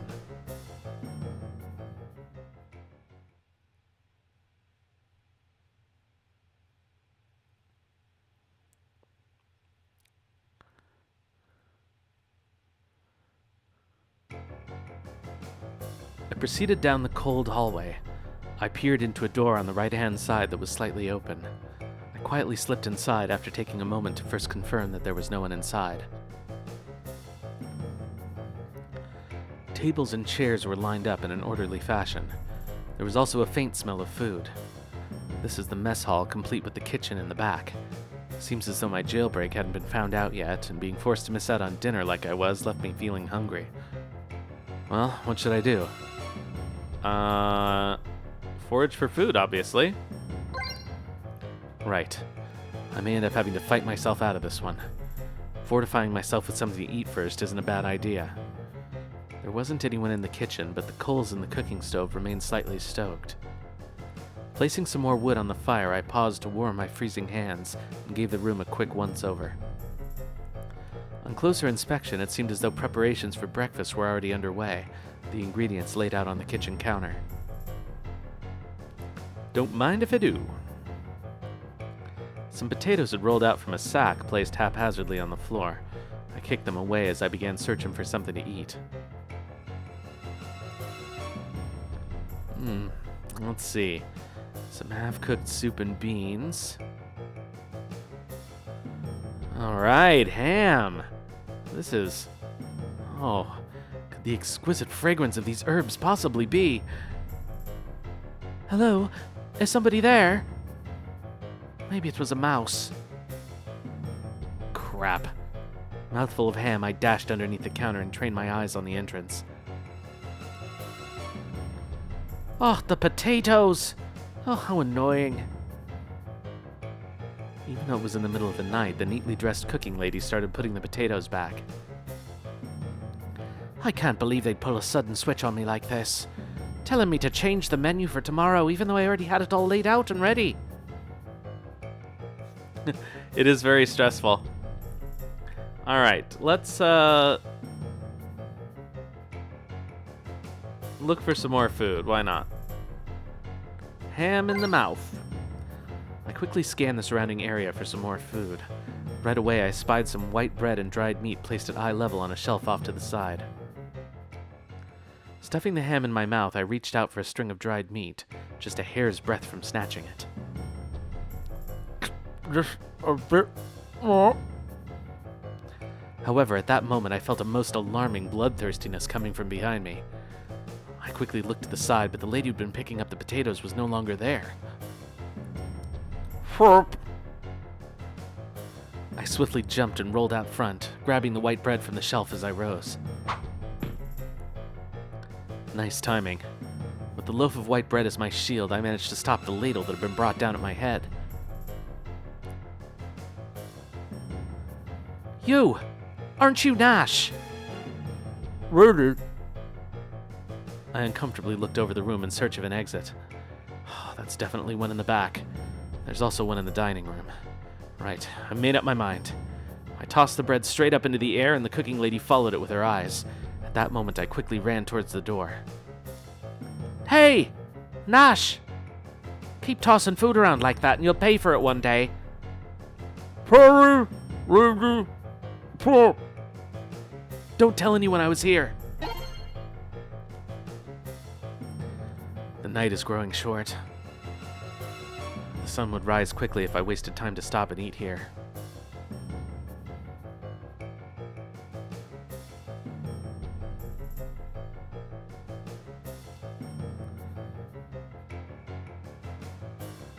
I think we did this right.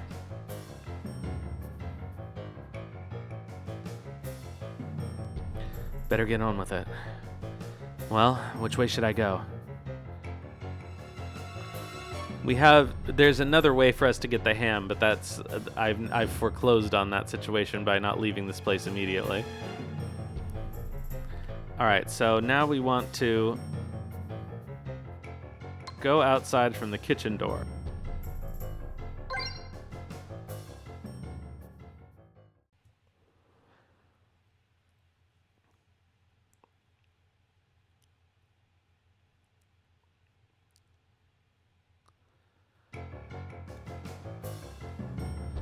I quietly shut the door behind me.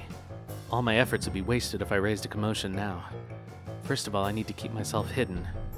After descending a few steps, I could feel the soil beneath my feet. Diving into some nearby shrubbery, I crept along the side of the building. Perhaps owing to the late hour, the air outside was much cooler than I'd anticipated. In the center of the fort lies a spacious grassy common area. It's a terribly unpleasant garden, often used for training drills or assembling the troops. Suddenly, I saw the shadow of something moving in the distance. A soldier on patrol? What a pain. Restricting my breath and crouching in the darkness, I'd only advanced a short while before sensing something unnatural. Rapid breathing, constant sniffing. There was a faint metallic sound. Huh? What? Quite cautious of them having a guard dog. We sure didn't have anything like this back when I was still around. Having detected me, the beast bared its fangs and gave a low growl. Collar's chain clinked in rhythm with its breathing. No need to be upset. Just stay calm. What am I gonna do? The dog doesn't seem to have made up its mind about what to do either, but if I turn tail and run, it'll definitely let out a massive howl, get me into an even stickier situation. This is really bad. I took out a potato I'd picked up earlier from my pocket. I picked them up when I was hiding in the hallway, when they'd rolled right in front of me. I cautiously held it out for the dog, but it took no interest in it. Its gaze locked on me. Yeah, dogs don't really like potatoes that much. Yeah, I guess a dog wouldn't be interested in that. I quickly moved my hand and tossed the potato up and down a bit, as if I was about to start playing catch, teasing the guard dog with it while observing its reaction. Doesn't look like you've gotten much training. Here, want this? Oh, you'll be surprised. Food is very important in this chapter. The dog snapped at my extended hand, just missing it as I quickly drew it back. All right, now that you're interested. The dog was losing its patience as I kept teasing it. Here we go. Tossing the potato high in the air, the dog's eyes shifted to it instead. Now, I quickly took out another potato and threw it in his direction. Hurling the potato with all my might, it flew right by the dog's nose, grazing it and passing by its ear, surprising the dog, which instinctively ran after the potato. And when you happily bring it back, you'll find that I'm no longer here. I'll take this opportunity to put the courtyard behind me.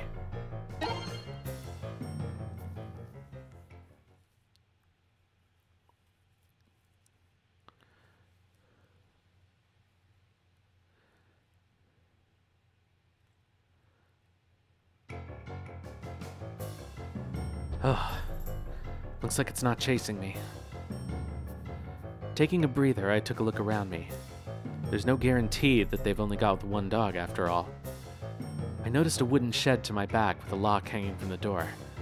There wasn't any shed here 6 months ago. Could it be a warehouse? That would be a lucky break. Maybe I could hide in here for a while. I took a shot at getting the lock open with the pin I used when I escaped from the dungeon.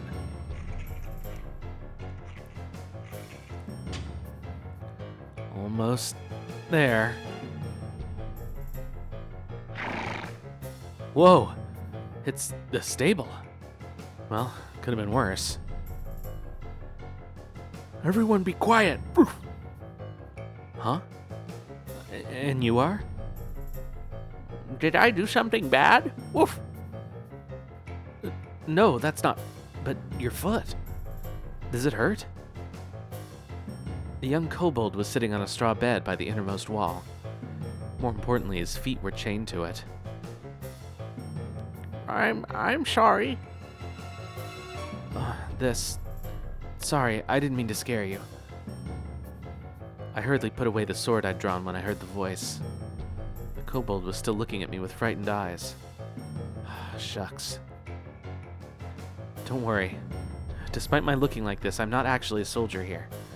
I guess I am, but not right now. I'm kind of not. Anyway, you don't have to be scared. I'm not going to do anything to hurt you. Really? That's a relief. Oof. I didn't get any dinner today, so when I saw you with that sword and the scary look on your face, I thought I was going to get punished. Oof. I see. It seems this kobold was brought here as a slave. Makes sense that he'd be scared, as kobolds and other beasts from the grasslands are literally treated as less than human in Harmonia. Are you hungry? Yeah. Even though I said that, it turns out I don't have anything on hand. Oh, fuck. I did this wrong. I did the whole thing. All right. All right, we're going to redo this. Sorry, guys. So you don't get the ham when you do the kitchen, I guess, somehow. You have to do a different thing. I'm gonna do this on fast forward. Or I'm gonna... Oh, fucking hell.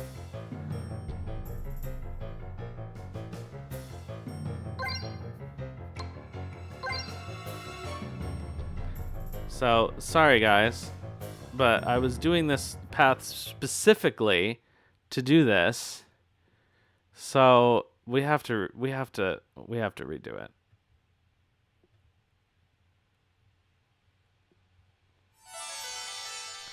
I just need to figure out what the hotkey is to do fast forward, sorry. Okay.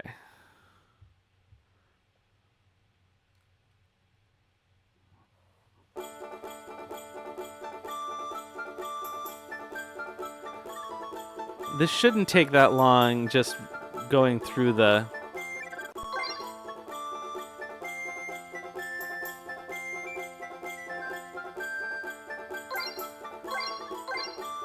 Okay, since we've all technically haven't played this before, I can't use the in-game skip function. So we're just gonna have to go as quickly as we can. Oh, fuck me! Okay, that was still the right choice. Sorry.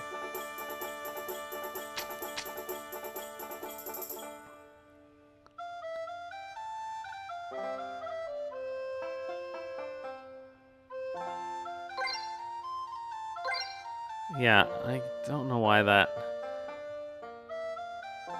It should just have the ability. Oh, I'm so annoyed. And it was only the previous decision, too.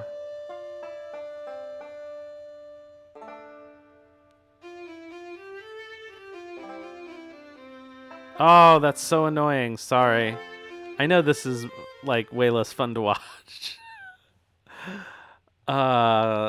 I fucked this up last time, too. Now I remember. I always want to feed the kobold, but I always think that the way you get the ham is by getting the ham in the kitchen, but that doesn't work for whatever reason.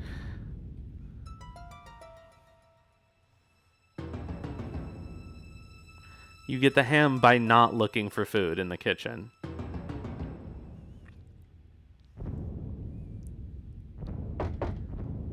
I almost feel like that's a mistake. Nash... Because Nash says he has food at the end of that scene, but he's not going to stop and eat it there. But then he doesn't have it later on.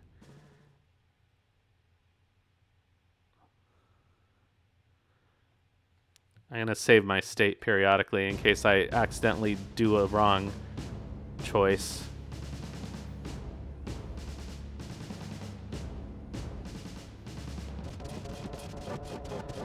Oh, this is the fast way.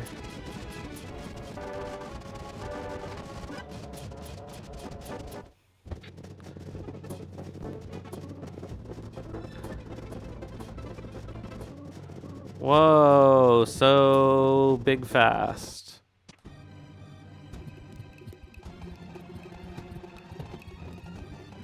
No dinner for us.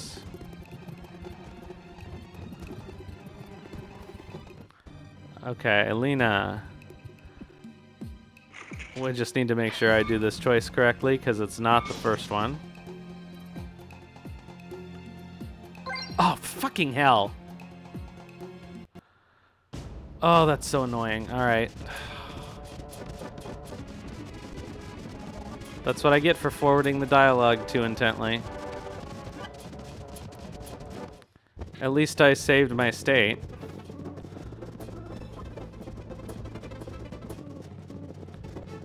Ah, oh, this is so much worse.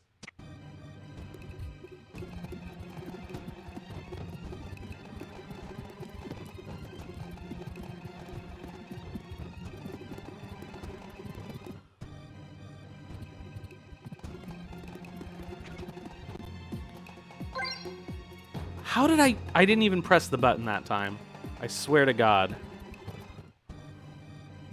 I must have hit the shoulder button.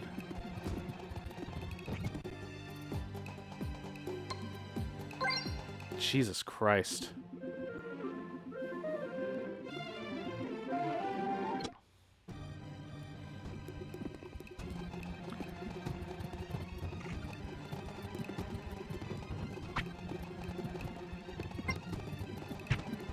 Okay. Oh, God damn it, I did it. Fuck me. It was the wrong choice, too. I am so bad at doing this fast.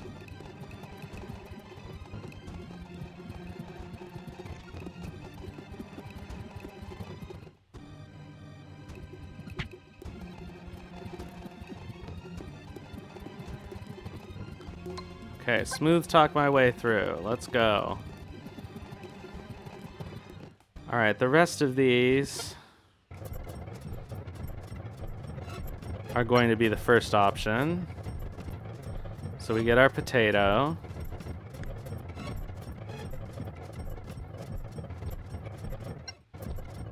Down the hallway on the right.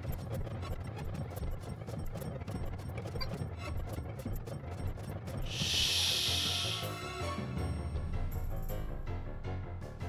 God damn it. That was the mistake.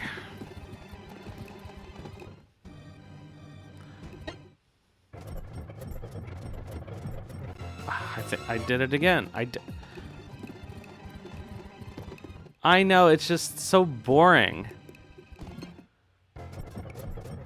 I can't believe I did that again. Like, when you're forwarding this much text, it's so easy to miss when it actually happens. What the fuck? Oh, this was after... I saved it after the decision, no wonder.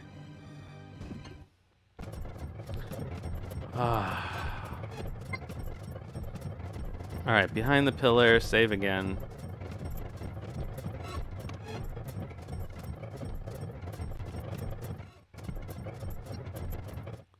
Okay, went to the kitchen. Okay. Leave the place quickly is what we needed to do for some reason. And we get the food a different way. I can't afford to waste any time here. As I made my move to leave the mess hall, ignoring my empty stomach, I heard voices coming from the other side of the door. Are you kidding me? Everything I was planning to use tomorrow morning is all set up and ready to go. Well, I mean, that's good and all, but Lord Barge has a bit of an impulsive side to him. That's just how he is, so please, just let him have his way. The conversation ended there and the man walked away. I fled into the shadows in the back of the kitchen. Cauldrons and various platters were piled up there, but this wasn't the time to be worrying about those. Just as I was about to make my way to the back door, there was a slight vibration and a hemp sack fell down, causing potatoes to come rolling out. Hey now. Ow! Who are you? Are you trying to steal food? Wait! It's not what you think. Like hell it isn't. Now stand up and face you! As I was trying to get away on all fours, she grabbed me by the hem of my clothes and forcefully yanked me to my feet, her ladle still in hand. Hey, lady, is there some problem in there? Oh, it was some other person. The voice came from over the entrance. Had the guard from earlier suspected something and come back? It's nothing. You hurry back now. Okay, then, don't forget about breakfast. Heaving a deep sigh, the cooking lady removed her hand from the hem of my clothes and went back to put some food in the wood in the fire. After collecting myself, I decided to speak to her. Any food left? Oh, you certainly have a lot of nerve. Does a man that's about to be executed in the morning really have time to pilfer food? At least there's nothing wrong with my appetite. Now listen to me. Hurry up and run away. If you waste time here, you'll get caught, and I'll have trouble sleeping at night. Okay, I give up. I'll be taking off then. Wait a minute. After cutting off a piece of ham, the cook quickly wrapped it in grease paper and handed it over to me. A parting gift. It's not much, but it'll do for a midnight snack. Thank you. I'll savor it later. I guess because this ham is wrapped in paper, that's how we know that we get it permanently. The night is growing short. Alright, so we need to go outside through the kitchen door. And we've got the whole same sequence with the dog.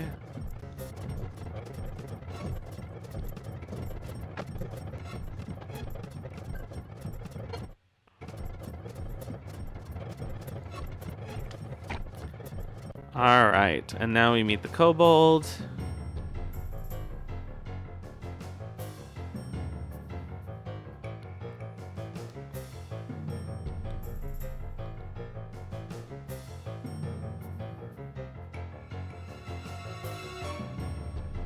Alright.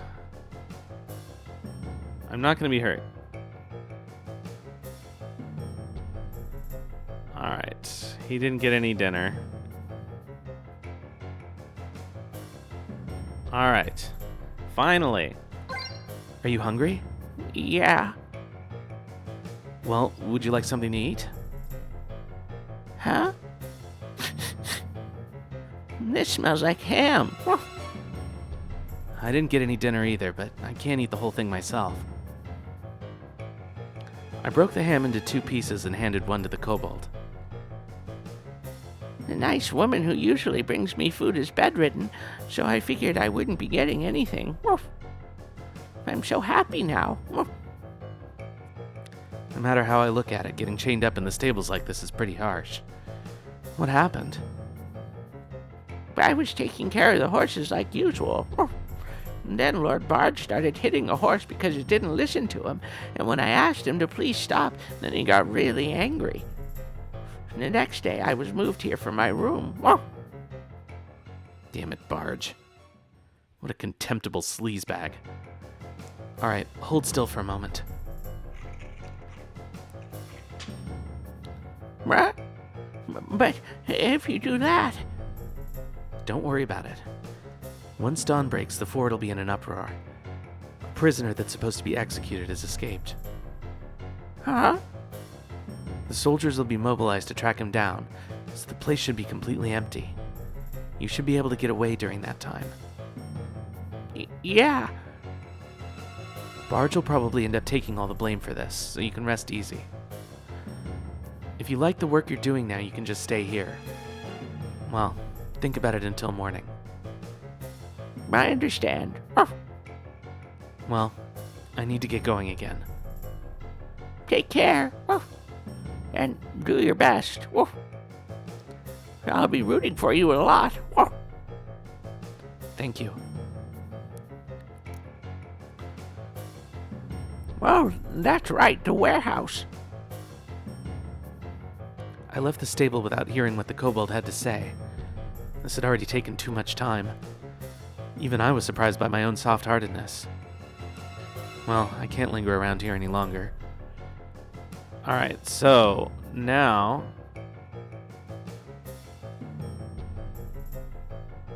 we need to enter the door to the building straight ahead.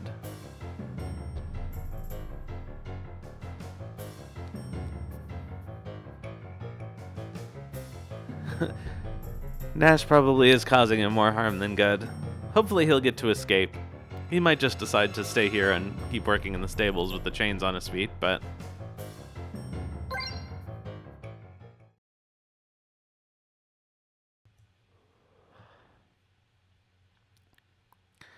It's so dumb that you don't get the ham in that other scene, though. Like, I get why you don't, but they don't make it clear that you don't have it. Because you pick it up, and he has it in his mouth. And then he clearly takes it out of his mouth. I don't know.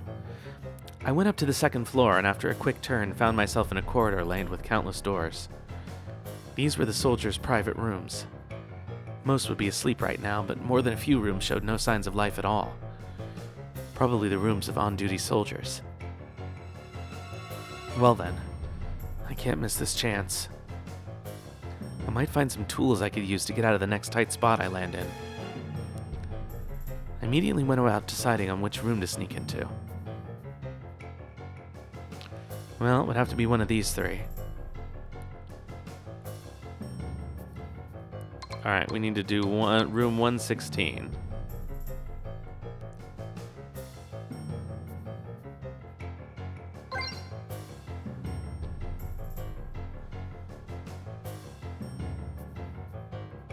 Or so I thought, but suddenly I got a bad feeling and decided to try checking out a different room instead. Alright, there's one some distance away from the staircase. Let's go in that one. Wait a minute. Wasn't this my room 6 months ago? Man, it's like a totally different room now. Does this vanity dresser here mean that this has become a woman's quarters now?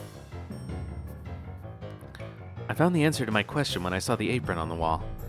It appears one of the women who serve in the mess hall uses it now. I suddenly felt a bit guilty about coming in here without permission. Well, it's not likely there'll be any weapons in here, is it? While going back to the door, my eyes were drawn to some brooches that had been left on a shelf. A family coat of arms? I hadn't expected to see that. Shouldn't that belong to some Harmonian noble? That's when I noticed the sounds of footsteps in the hall. Crap. Someone coming back? Damn, the door's not locked. The person in the corridor started muttering to himself as he stopped in front of the door. I could hear a hoarse voice from the other side. I mean, like, I'm just gonna check up on how she's doing is all. Check up on her? At this time of night? To visit a girl's room at this hour is clearly against military regulations. Still, the man continued his monologue. This guy, I don't like where this is going. Hello, kitty toe beans and raiders. Welcome, welcome. Let me give you a shout out while Nash is in this very tense situation.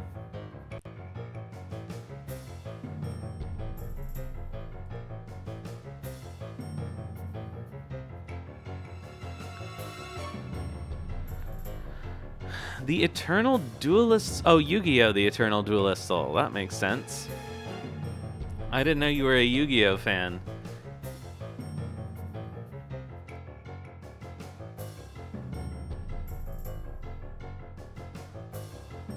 Ah, I see.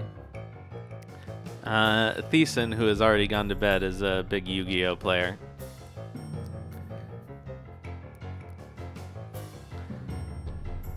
Alright, so let's see how things work out for Nash as somebody's about to discover him lurking in this young lady's room. So I'll just tell her the cooking lady asked me to check in on her a bit. Yeah, that ought to work.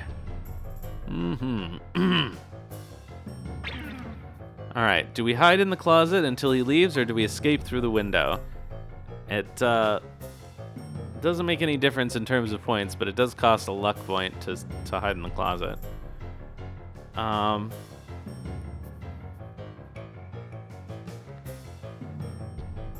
So maybe we should escape through the window? Although I'm kind of interested to hear what will happen if we hide in the closet. Let's save here.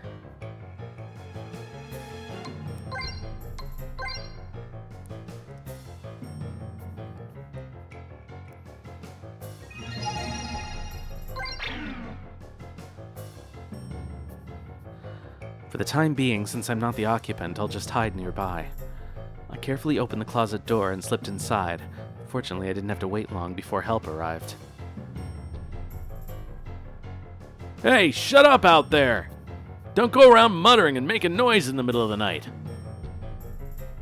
The sudden interruption seemed to make the soldier lose his confidence, and I tried to hold myself from laughing. Aisha collapsed after hearing that her friend got caught for treason or whatever and is resting up in the infirmary. Get it? Then bugger off.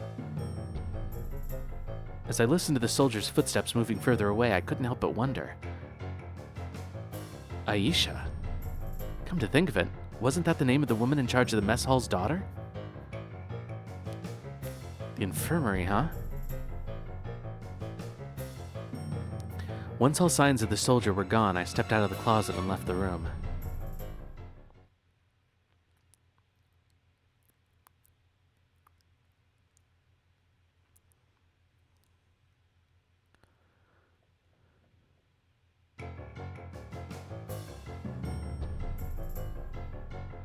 I arrived at the entrance to the infirmary. Making every effort to remain quiet, I carefully opened the door and, after taking a quick peek within, slipped inside. The combination of gorgeous furniture and clean white sheets gave the room a very complete uniform look.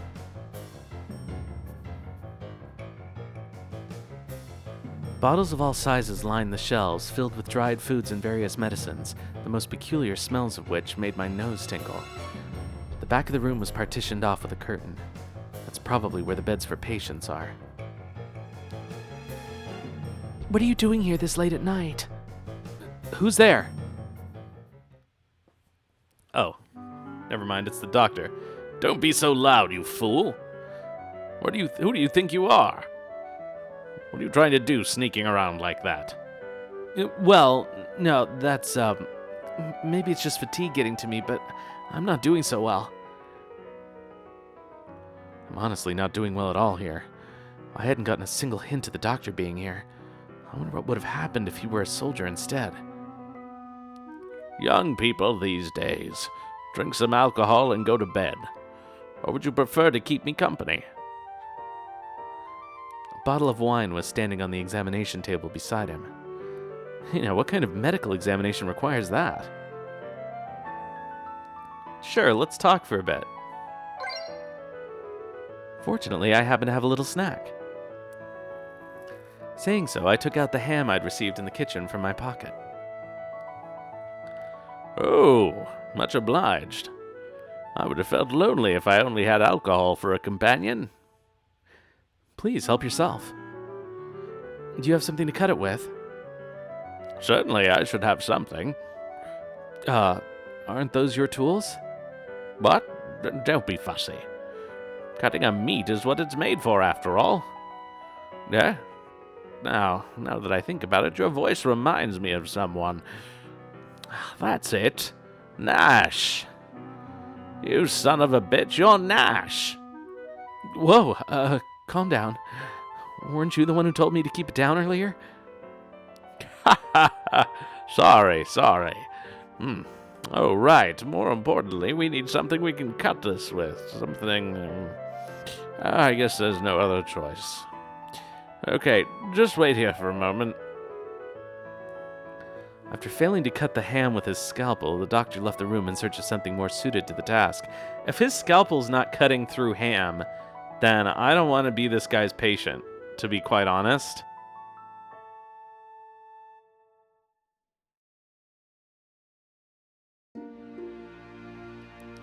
Silence fell upon the infirmary.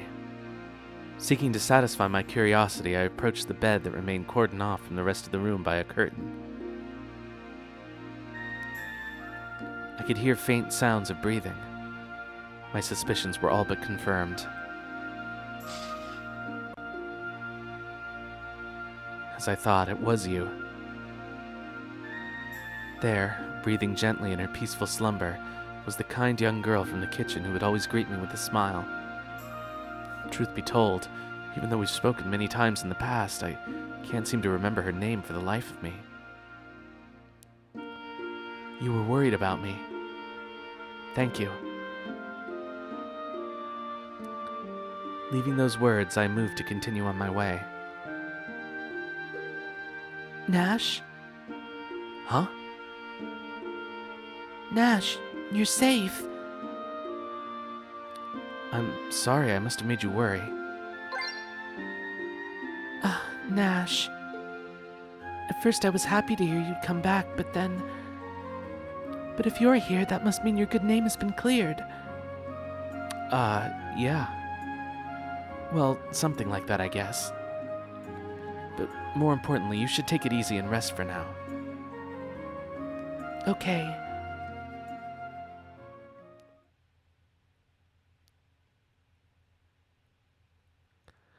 I'm sort of curious, because it costs a luck point, what happens if you say the other thing. Nope, that's not what I wanted.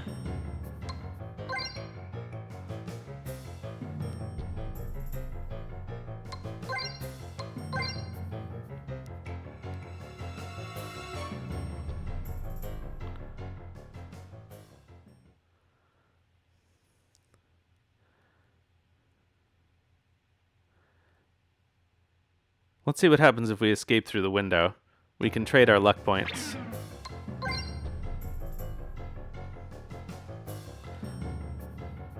I need to get out of here. If I hide poorly and get found, it's all over for me. Going out the window and out on the balcony, I jumped down to the ground below. Going through a grove of trees, through a path by the back of the barracks, I came upon a narrow entrance right by the stairs. So I guess it's just that. The only thing we don't hear is that Aisha passed out and is in the infirmary.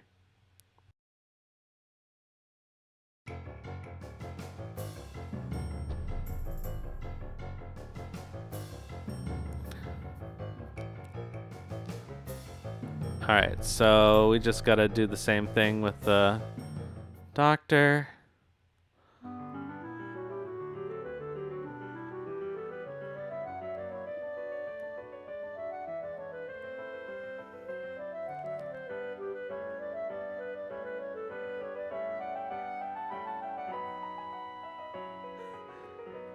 Welcome, Svetzerino. Alright, so we gotta keep the doctor company.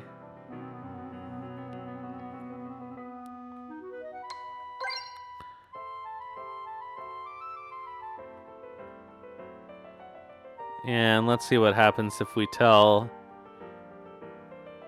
the girl something is not as we were hoping.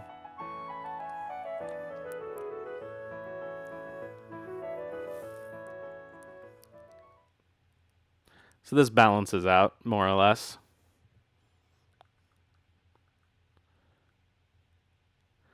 Oh, I see.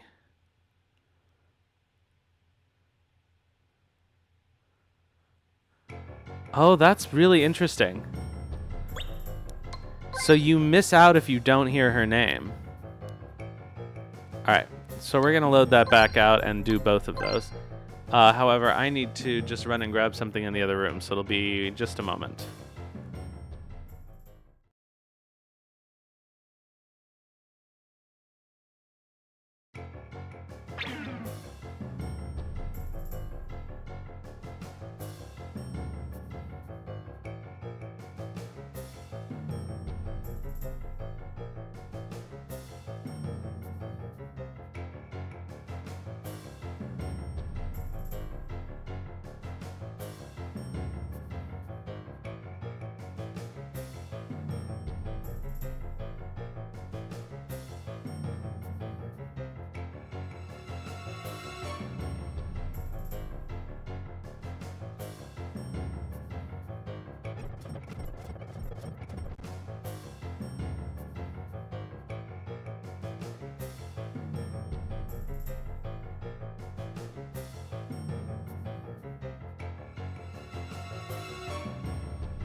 Alright, we're back. Okay, so you have to hide in the closet to even meet her, which the flowchart doesn't say.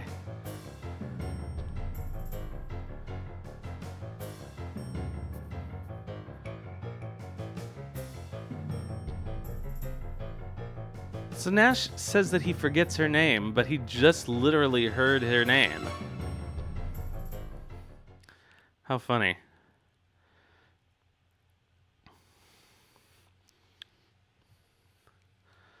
Alright, so let's go through and make that other choice, just because I'm really curious. I've never done the Aisha thing before.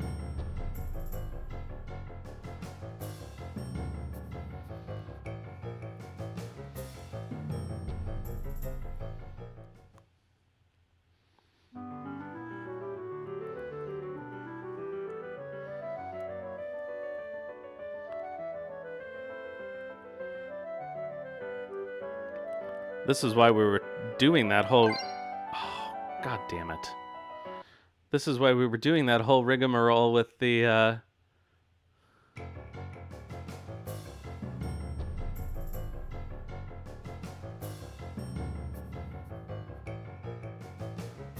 with the ham.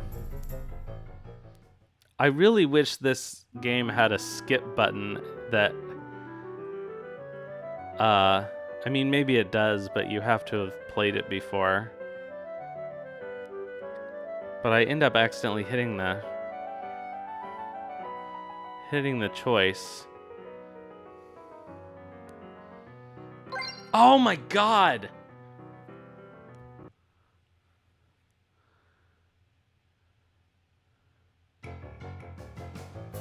I'm so sorry, guys. I am just totally incapable.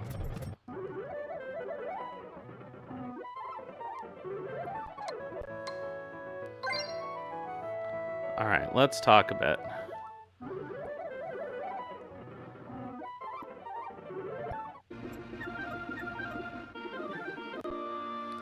Alright, so we've made it to Aisha again, somehow.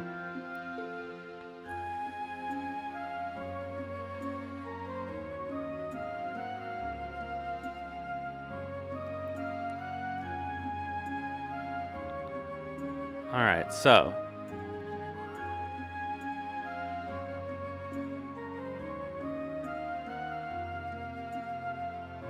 Nash, you're safe. Oh. No, actually. Huh? It's a bit hard to explain, but I'm in the process of running away. I just thought I should stop by and say hi first. No, no. What? I'm quite confident in my ability to run away. Haven't I told you that before? I suppose so. But do you think that someday we'll meet again? I can't promise anything, but if I ever come back, I'll make sure to come see you. Okay, it's a promise. Alright. Curiosity satisfied. Time was running out. I left the infirmary. With a bright smile on her face as she saw me off, I left the infirmary. That was weirdly redundant.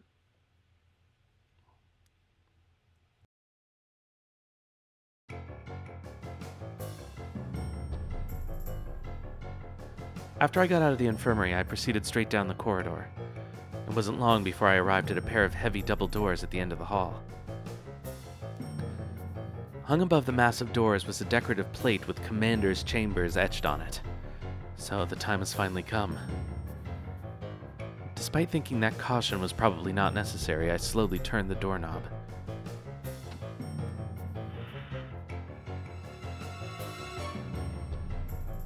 Quietly opening the door, the first thing I saw was an empty bottle on the floor. My gaze was then drawn to a nearby sofa, upon which I was amazed to see a man sleeping. So this is Barge. Sleeping so soundly. Well, we can't have that.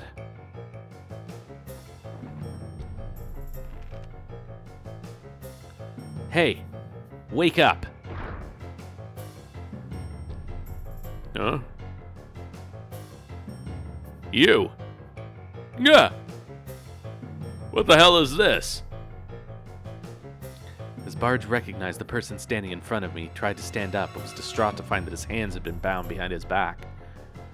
I placed the tip of my sword against his throat. I'll have to ask you to be quiet, Mr. Barge. It's quite late after all. Damn it. You bastard, how did you... There seems to have been a steep decline in the quality of the guard since you were put in charge here. Shut up! You can stop with the bravado.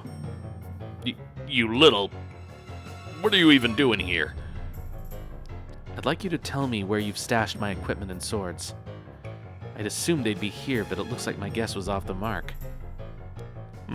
Like I'd know that. I grazed past Barge's left ear with the tip of my blade, giving his hair a slight trim in the process. Yeah. Wait. I just remembered. Your equipment is in the warehouse. As the kobold told us, but we didn't hear him. It's behind the barracks. Honestly. I was just doing what I was told.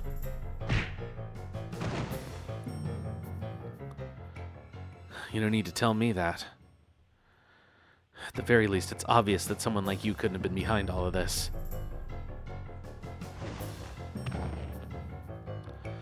Locking the door from the inside, I went out the window and jumped down into the courtyard and ran toward the warehouse in the darkness.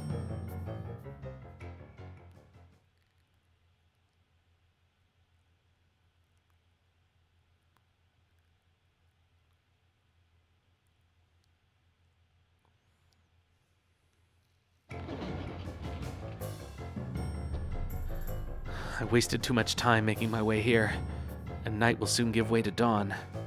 I need to recover my equipment and escape as fast as I can. Moving deeper into the warehouse, I come across a crate where my equipment had been laid out. Alright, I'll just quickly change clothes and then make my escape. I was getting tired of waiting, boy. What? You sure took the long way around. Perhaps you had a tearful farewell with some woman? Wang. This is Wang, skilled member of the guards, master of martial arts, and a thoroughly unpleasant man. thought all the veterans had been sent away with Captain Bantam. What the hell are you doing here? Aren't you supposed to be out on some secret mission? With everyone out on such important missions, who's gonna stick around and look after the fort? Not to mention, we've got this new incompetent hack running things around here now. But still, even if I'm only one man, the defense of this fort will be perfect. So that's your story. You sure you weren't left behind because you're a lazy drunkard? Boy, you better watch your mouth. Unless you're planning to get yourself killed before ever seeing another sunrise. Not really planning to get myself killed after either. Huh, what a funny thing to say. Why do you really think you'll be able to get past me? I guess I was more just hoping that you'd let me off easy and look the other way. Unfortunately, I'm a dutiful man. I follow my orders to the letter. Well, I guess it can't be helped then. Yeah, it's unavoidable. I see you've managed to polish your skills these past 6 months. You've grown. I'm happy for you. Don't act like you're my mentor or something. Sorry, but no disciple of mine would ever show such poor form. Well, now, this is interesting. Damn it. I've got my hands full just avoiding his punches, but this damn guy looks like he's having the time of his life. Hey, you're not gonna beat me just by dodging me. As I thought, it had been reckless of me to try and go hand to hand with this guy. Then I suppose I have no other option but to swallow my pride and use a weapon. Alright. Well, do we use Großer Fluss or do we beg for our life? I guess we could use the luck point, so let's use Großer Fluss. There's no choice anymore but to go all out.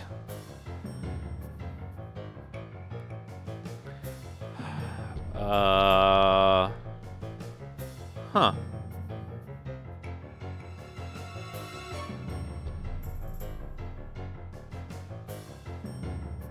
That's interesting. The flowchart is wrong about this too. We should have gotten an earlier choice from the Aisha thing. I don't know why we didn't.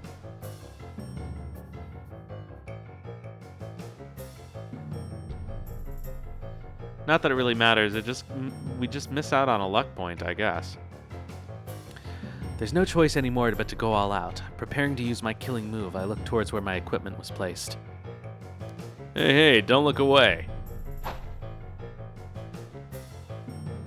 Perhaps Wang had managed to anticipate my next move, as when I tried to make for my equipment, he immediately swooped in to block my passage. You can have those as a reward if you beat me. I guess it won't be that easy. And my next move will have to be... Say, I don't suppose I could convince you to forget about all this. That'd be a pretty sweet deal for you. I hadn't really expected him to be taken in that easily, but I figured I might have a chance if I could just catch him off guard. Or so I'd hoped, but it seemed to be futile. How about I let you use the sword you already have? If you need a handicap, that is. Shut up. I can still... Huh, trying to bluff? To be honest, I'm quickly losing ground here. That said, however, it's not like I can just take off without my equipment. Well then, I've grown tired of this, so maybe it's time to get serious. If you're tired, it'd be nice if you just called it quits. It would be, but unlikely.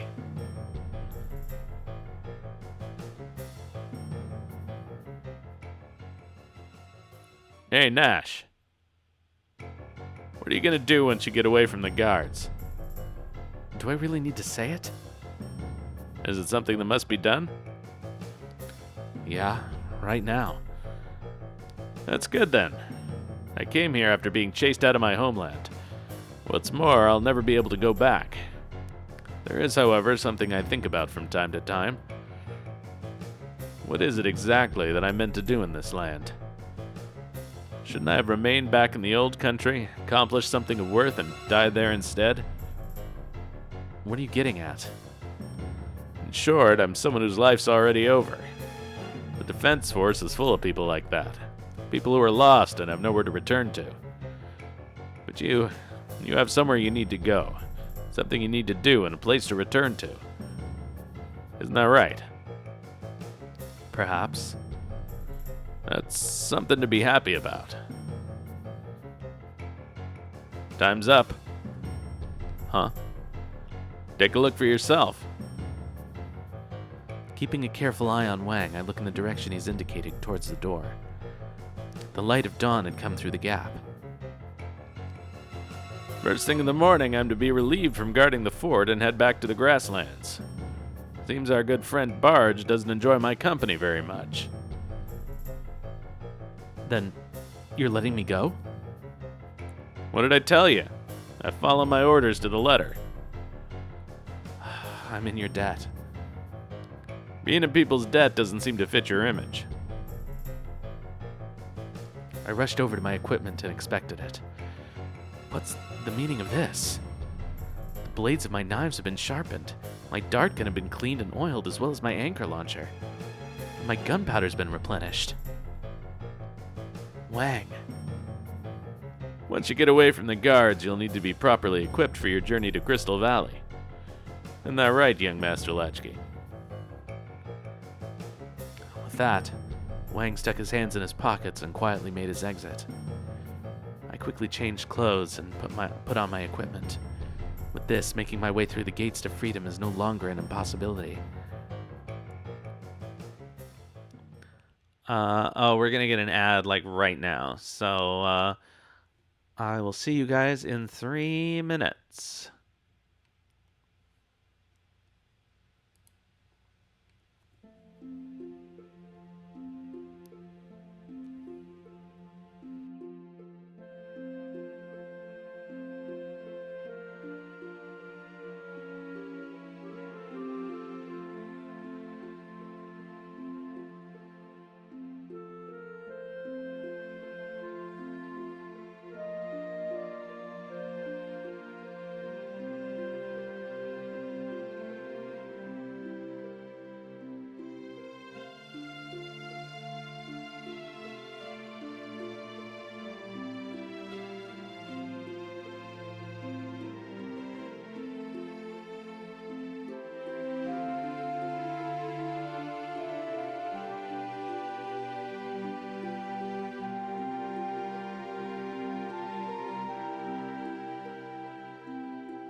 All right, we're back. Now that I think about it, I probably could have delayed the ad until the end of the stream because this is pretty much going to be the end of the chapter.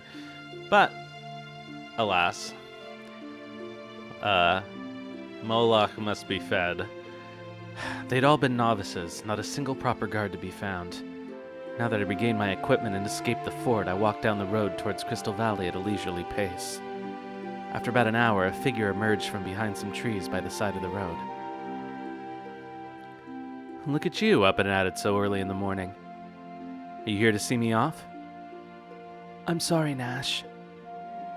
What for? It's only thanks to you that I managed to get this far. You don't blame me? For what? Nash, why are you always like this? Why do you always try to shoulder the burden all on your own? Someone in the garrison just tried to have you killed. And yet here you are, strolling along merrily as if nothing happened. That's just how I am.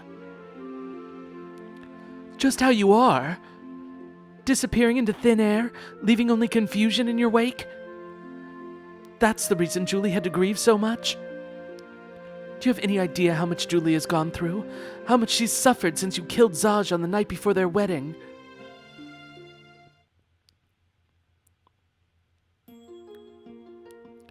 Lena's words evoked memories within me. That day, that night, that moment.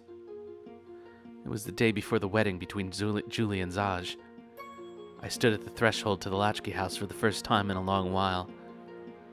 Honestly, I should have had my arms full with celebratory gifts for the happy couple. If it wasn't for that one thing. You could say I found out by accident. Well, I suppose this may have been unavoidable. Zaj, you. I saw Zaj slip a small gun into his palm. And then Julie opened the door on the other side and came into the room.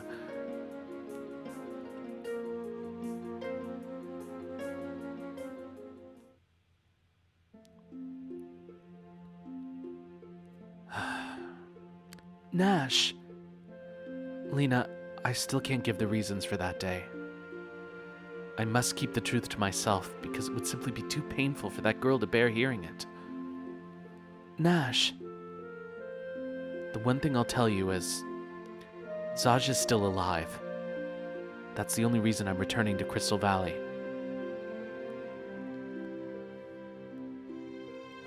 With Lena lost for words, I turned my back to her and started walking down the road again. Until this is over, I can't tell anyone the truth. No, perhaps not even then. Alright, so that's the end of the chapter. I really could have delayed the ad, but that's life. So we'll be back next week, the last two chapters of this game. And then we can move on to the remaster. A week behind schedule, unfortunately. That's just the way it turns out sometimes. So let's... I'm going to save my state at the beginning of this chapter here. Alright, so I am going to see who's around to raid. Anybody we're following doing anything good? Do do do do do do do do do do do do. I don't actually know who that is. Huh.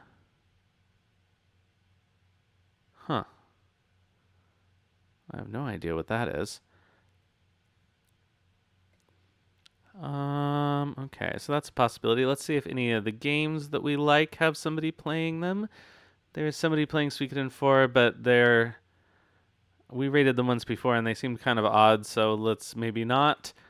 There is somebody playing Eiyuden, but we've raided into Eiyuden enough lately.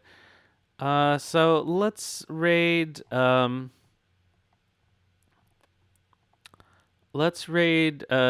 McWoot playing El Renteros Wanderings, which I have never heard of. So, hey, maybe it'll be interesting. All right, thanks everybody for coming out tonight. I will be back on Thursday with, I think, the beginning of Shadow Heart's Covenant, Shadow Hearts 2, and then next Sunday with the end of Suikogaiden Volume 2, so we can move on to the remasters. So thanks again, everybody. I will see you next time, and in the meantime, have some food and sleep well.